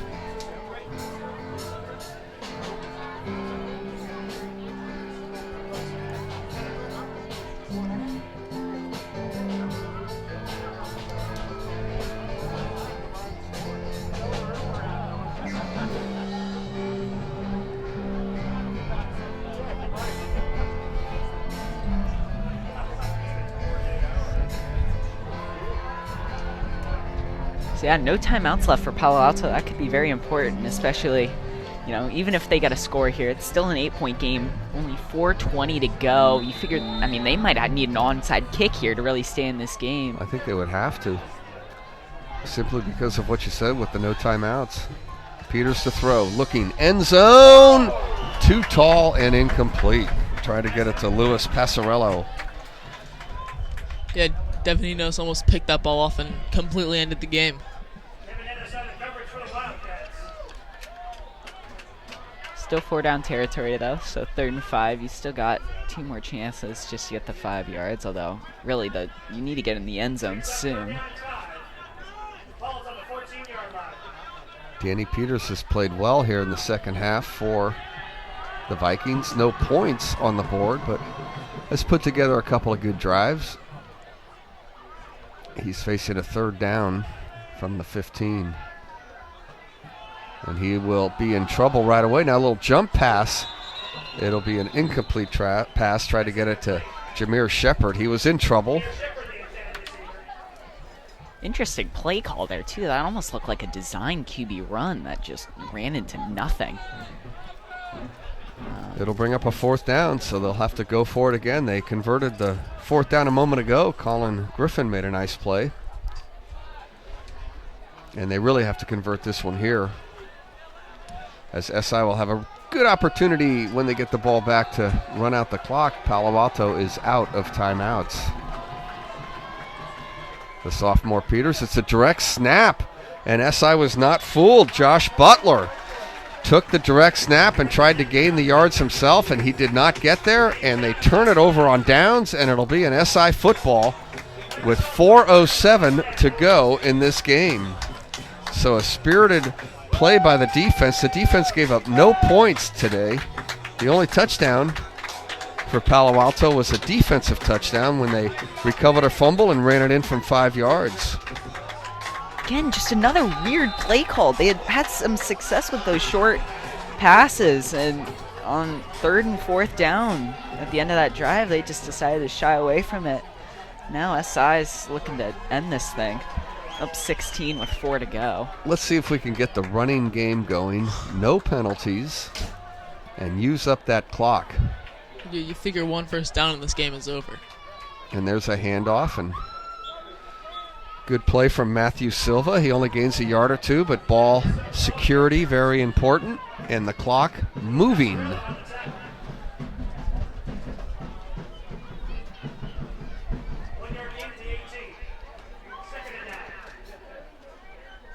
So again, just a yard, but the critical part of that play was to get the handoff, get that clock going. And it'll be under 3:30 before the Wildcats are forced to snap the ball again. Empty backfield for Taylor Smith. Interesting. This could be a designed run. And it is a designed run for Zachary Taylor Smith. He gets ahead, positive yards, and a 1st down run across the 30 to the 33-yard line. So Zachary Taylor Smith with a nice run and a big 1st down for the Wildcats. Clock will stop for a moment at 3:15. It'll get started again right now. So SI will not have to snap this football until there's about 2 minutes and 50 seconds to go in this game. And SI, after 2 plays on this drive, is doing exactly what they want to do. They are running the ball and melting away the clock. That design run is something they usually use for Teddy Buchanan, but interesting to see them give it to Taylor Smith for a designed run. And a good run ahead from Matthew Silva once again. Only a couple yards on the play will give him 4. Ball security, however, and that clock is moving. By the time SI snaps it again, it'll be close to 2 minutes, maybe 2 minutes and 10 seconds left in this game before they have to snap it again. Yeah, 1 more 1st down.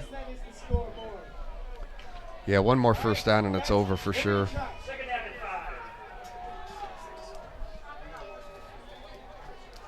Yeah, take your time. No reason to snap the ball until you need to. Okay, now the clock's at 2:10, so the Cats will snap this thing. And Silva is going to run to his right.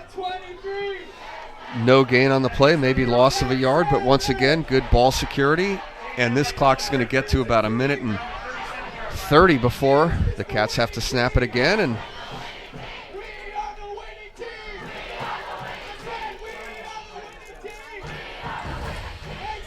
student section already declaring victory. I've heard we are SI, we are the Cats, we are the winning team. Yeah. Kind of like we are SI a little bit. I mean, just throwing it out there. The Sia Red, something a little bit new. Looks like John Regalia is going to let the clock go as far as he can and then use a timeout, and he does. And as far as he can was 1:19. So John Regalia let the clock go up until the moment that SI was going to get called for a delay of game. Now he uses a timeout. He has a third down play. We'll probably run the ball again. And again, with a 23-7 lead, it looks really good for the Cats, who have played a terrific game, especially on defense today. A couple of touchdowns late in the first half gave control of the game to SI. SI has controlled the game here in the second half, but just 3 points to show for it.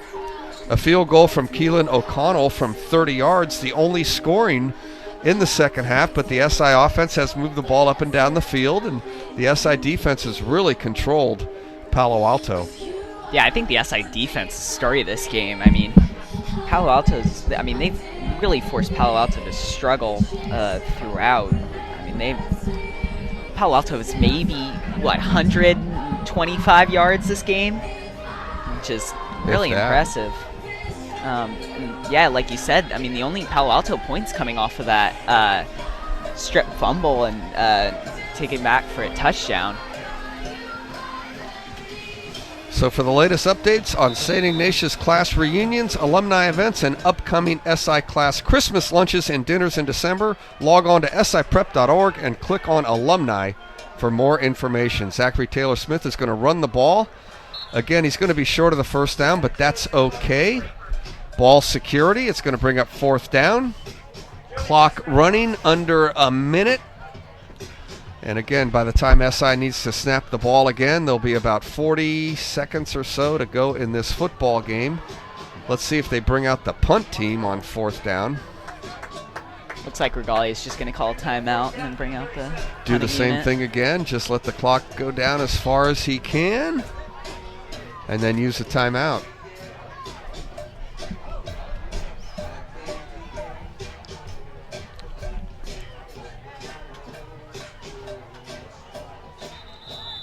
Down at 33 seconds, and John uses that timeout, so John Regalia uses his second, and now SI will probably just kick this football away, and the Cats just 31 seconds away from their first victory of the season. This is a big win, guys. Remember last year, 3 tough losses in the preseason, 3 losses to start the WCAL. The Cats were 0-6 at one point. Zachary Taylor-Smith came in. They won 3 out of their last 4, though. They beat Mitty and Bellarmine and Reardon. Made it to the playoffs and finally ended their season with a loss to Sacred Heart Prep last year, finishing the year 3-8. Yeah, and actually, in many ways, this game almost feels reminiscent of that Mitty game where they kind of struggled in that first half, or most of the first half, but towards the end of the first half, they really turned around, got the offense going. With some big plays as well, and of course forced a bunch of turnovers. I remember, was that the game that Gallegos Hunkin had, 2 fumbles and an interception or something like that? That's when he became my favorite player. SGH, you were the one that named him that, weren't you? No, I think that was Vicente. Okay, well that's all right, but I like that. He played a great game. Yeah, between the turnovers and the big plays on offense, this definitely feels reminiscent of that mini game.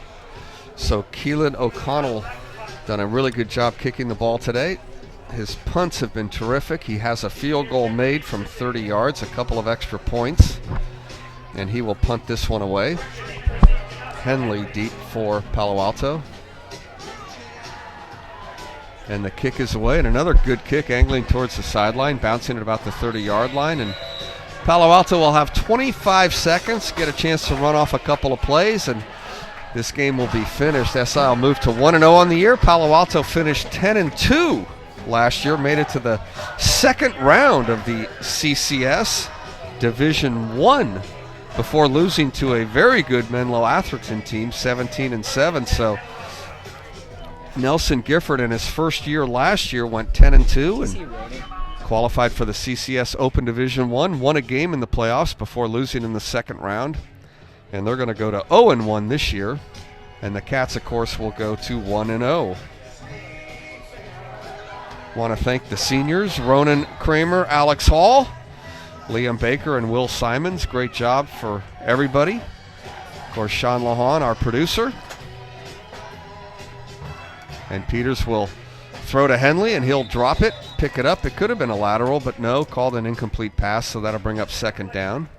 Just 21 seconds to go. This looked like Palo Alto might be doing a hook and ladder or something there. They might have been up to some trickery. I don't think it matters.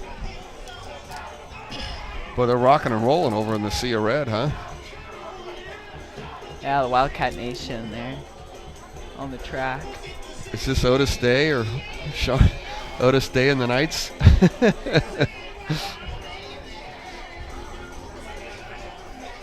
Animal House, that was total pop culture when I was in college. That was like the movie for us guys when we were young. Peters to throw. Going deep down the middle of the field, and it's incomplete. SI had about 3 or 4 defenders covering Jameer Shepard, down to 16 seconds. I gotta say, I've never seen a DJ play music during the game. It's a nice little environment. You look to our right over here, and the Sea of Red is really, I'd love to get a picture from the other side. I mean, it's very impressive. This is, without a doubt, the most students I've seen at a game here, not including the Sacred Heart Cathedral game a couple of years ago. Of course, we had a packed house back in November of 1976 when the Bellarmine Bells came to town, and we all know what happened that day. Of course. I'm still a little pissed off about it, but I have to bring that up about once a year. Oh, my college roommate, Gene Clancy, right now. Once a game. My college roommate, trust me, he's throwing beer cans at the TV right now as I remind him of that tough loss back in 1976. But a great win for the Cats today. Your final score from J.B. Murphy Field. It's the Cats 23, the Vikings 7. Our next broadcast on the SI Sports Network on YouTube is WCAL, the WCAL football opener, the Bruce Mahoney football game at Kezar with St. Ignatius and Sacred Heart Cathedral on Friday, September the 27th at 7 p.m. Until then, stay connected with the SI Athletics on our Twitter feed at SI Scores. Once again, your final score, it's the Cats 23 and the Vikings 7. Thanks for watching the SI Sports Network.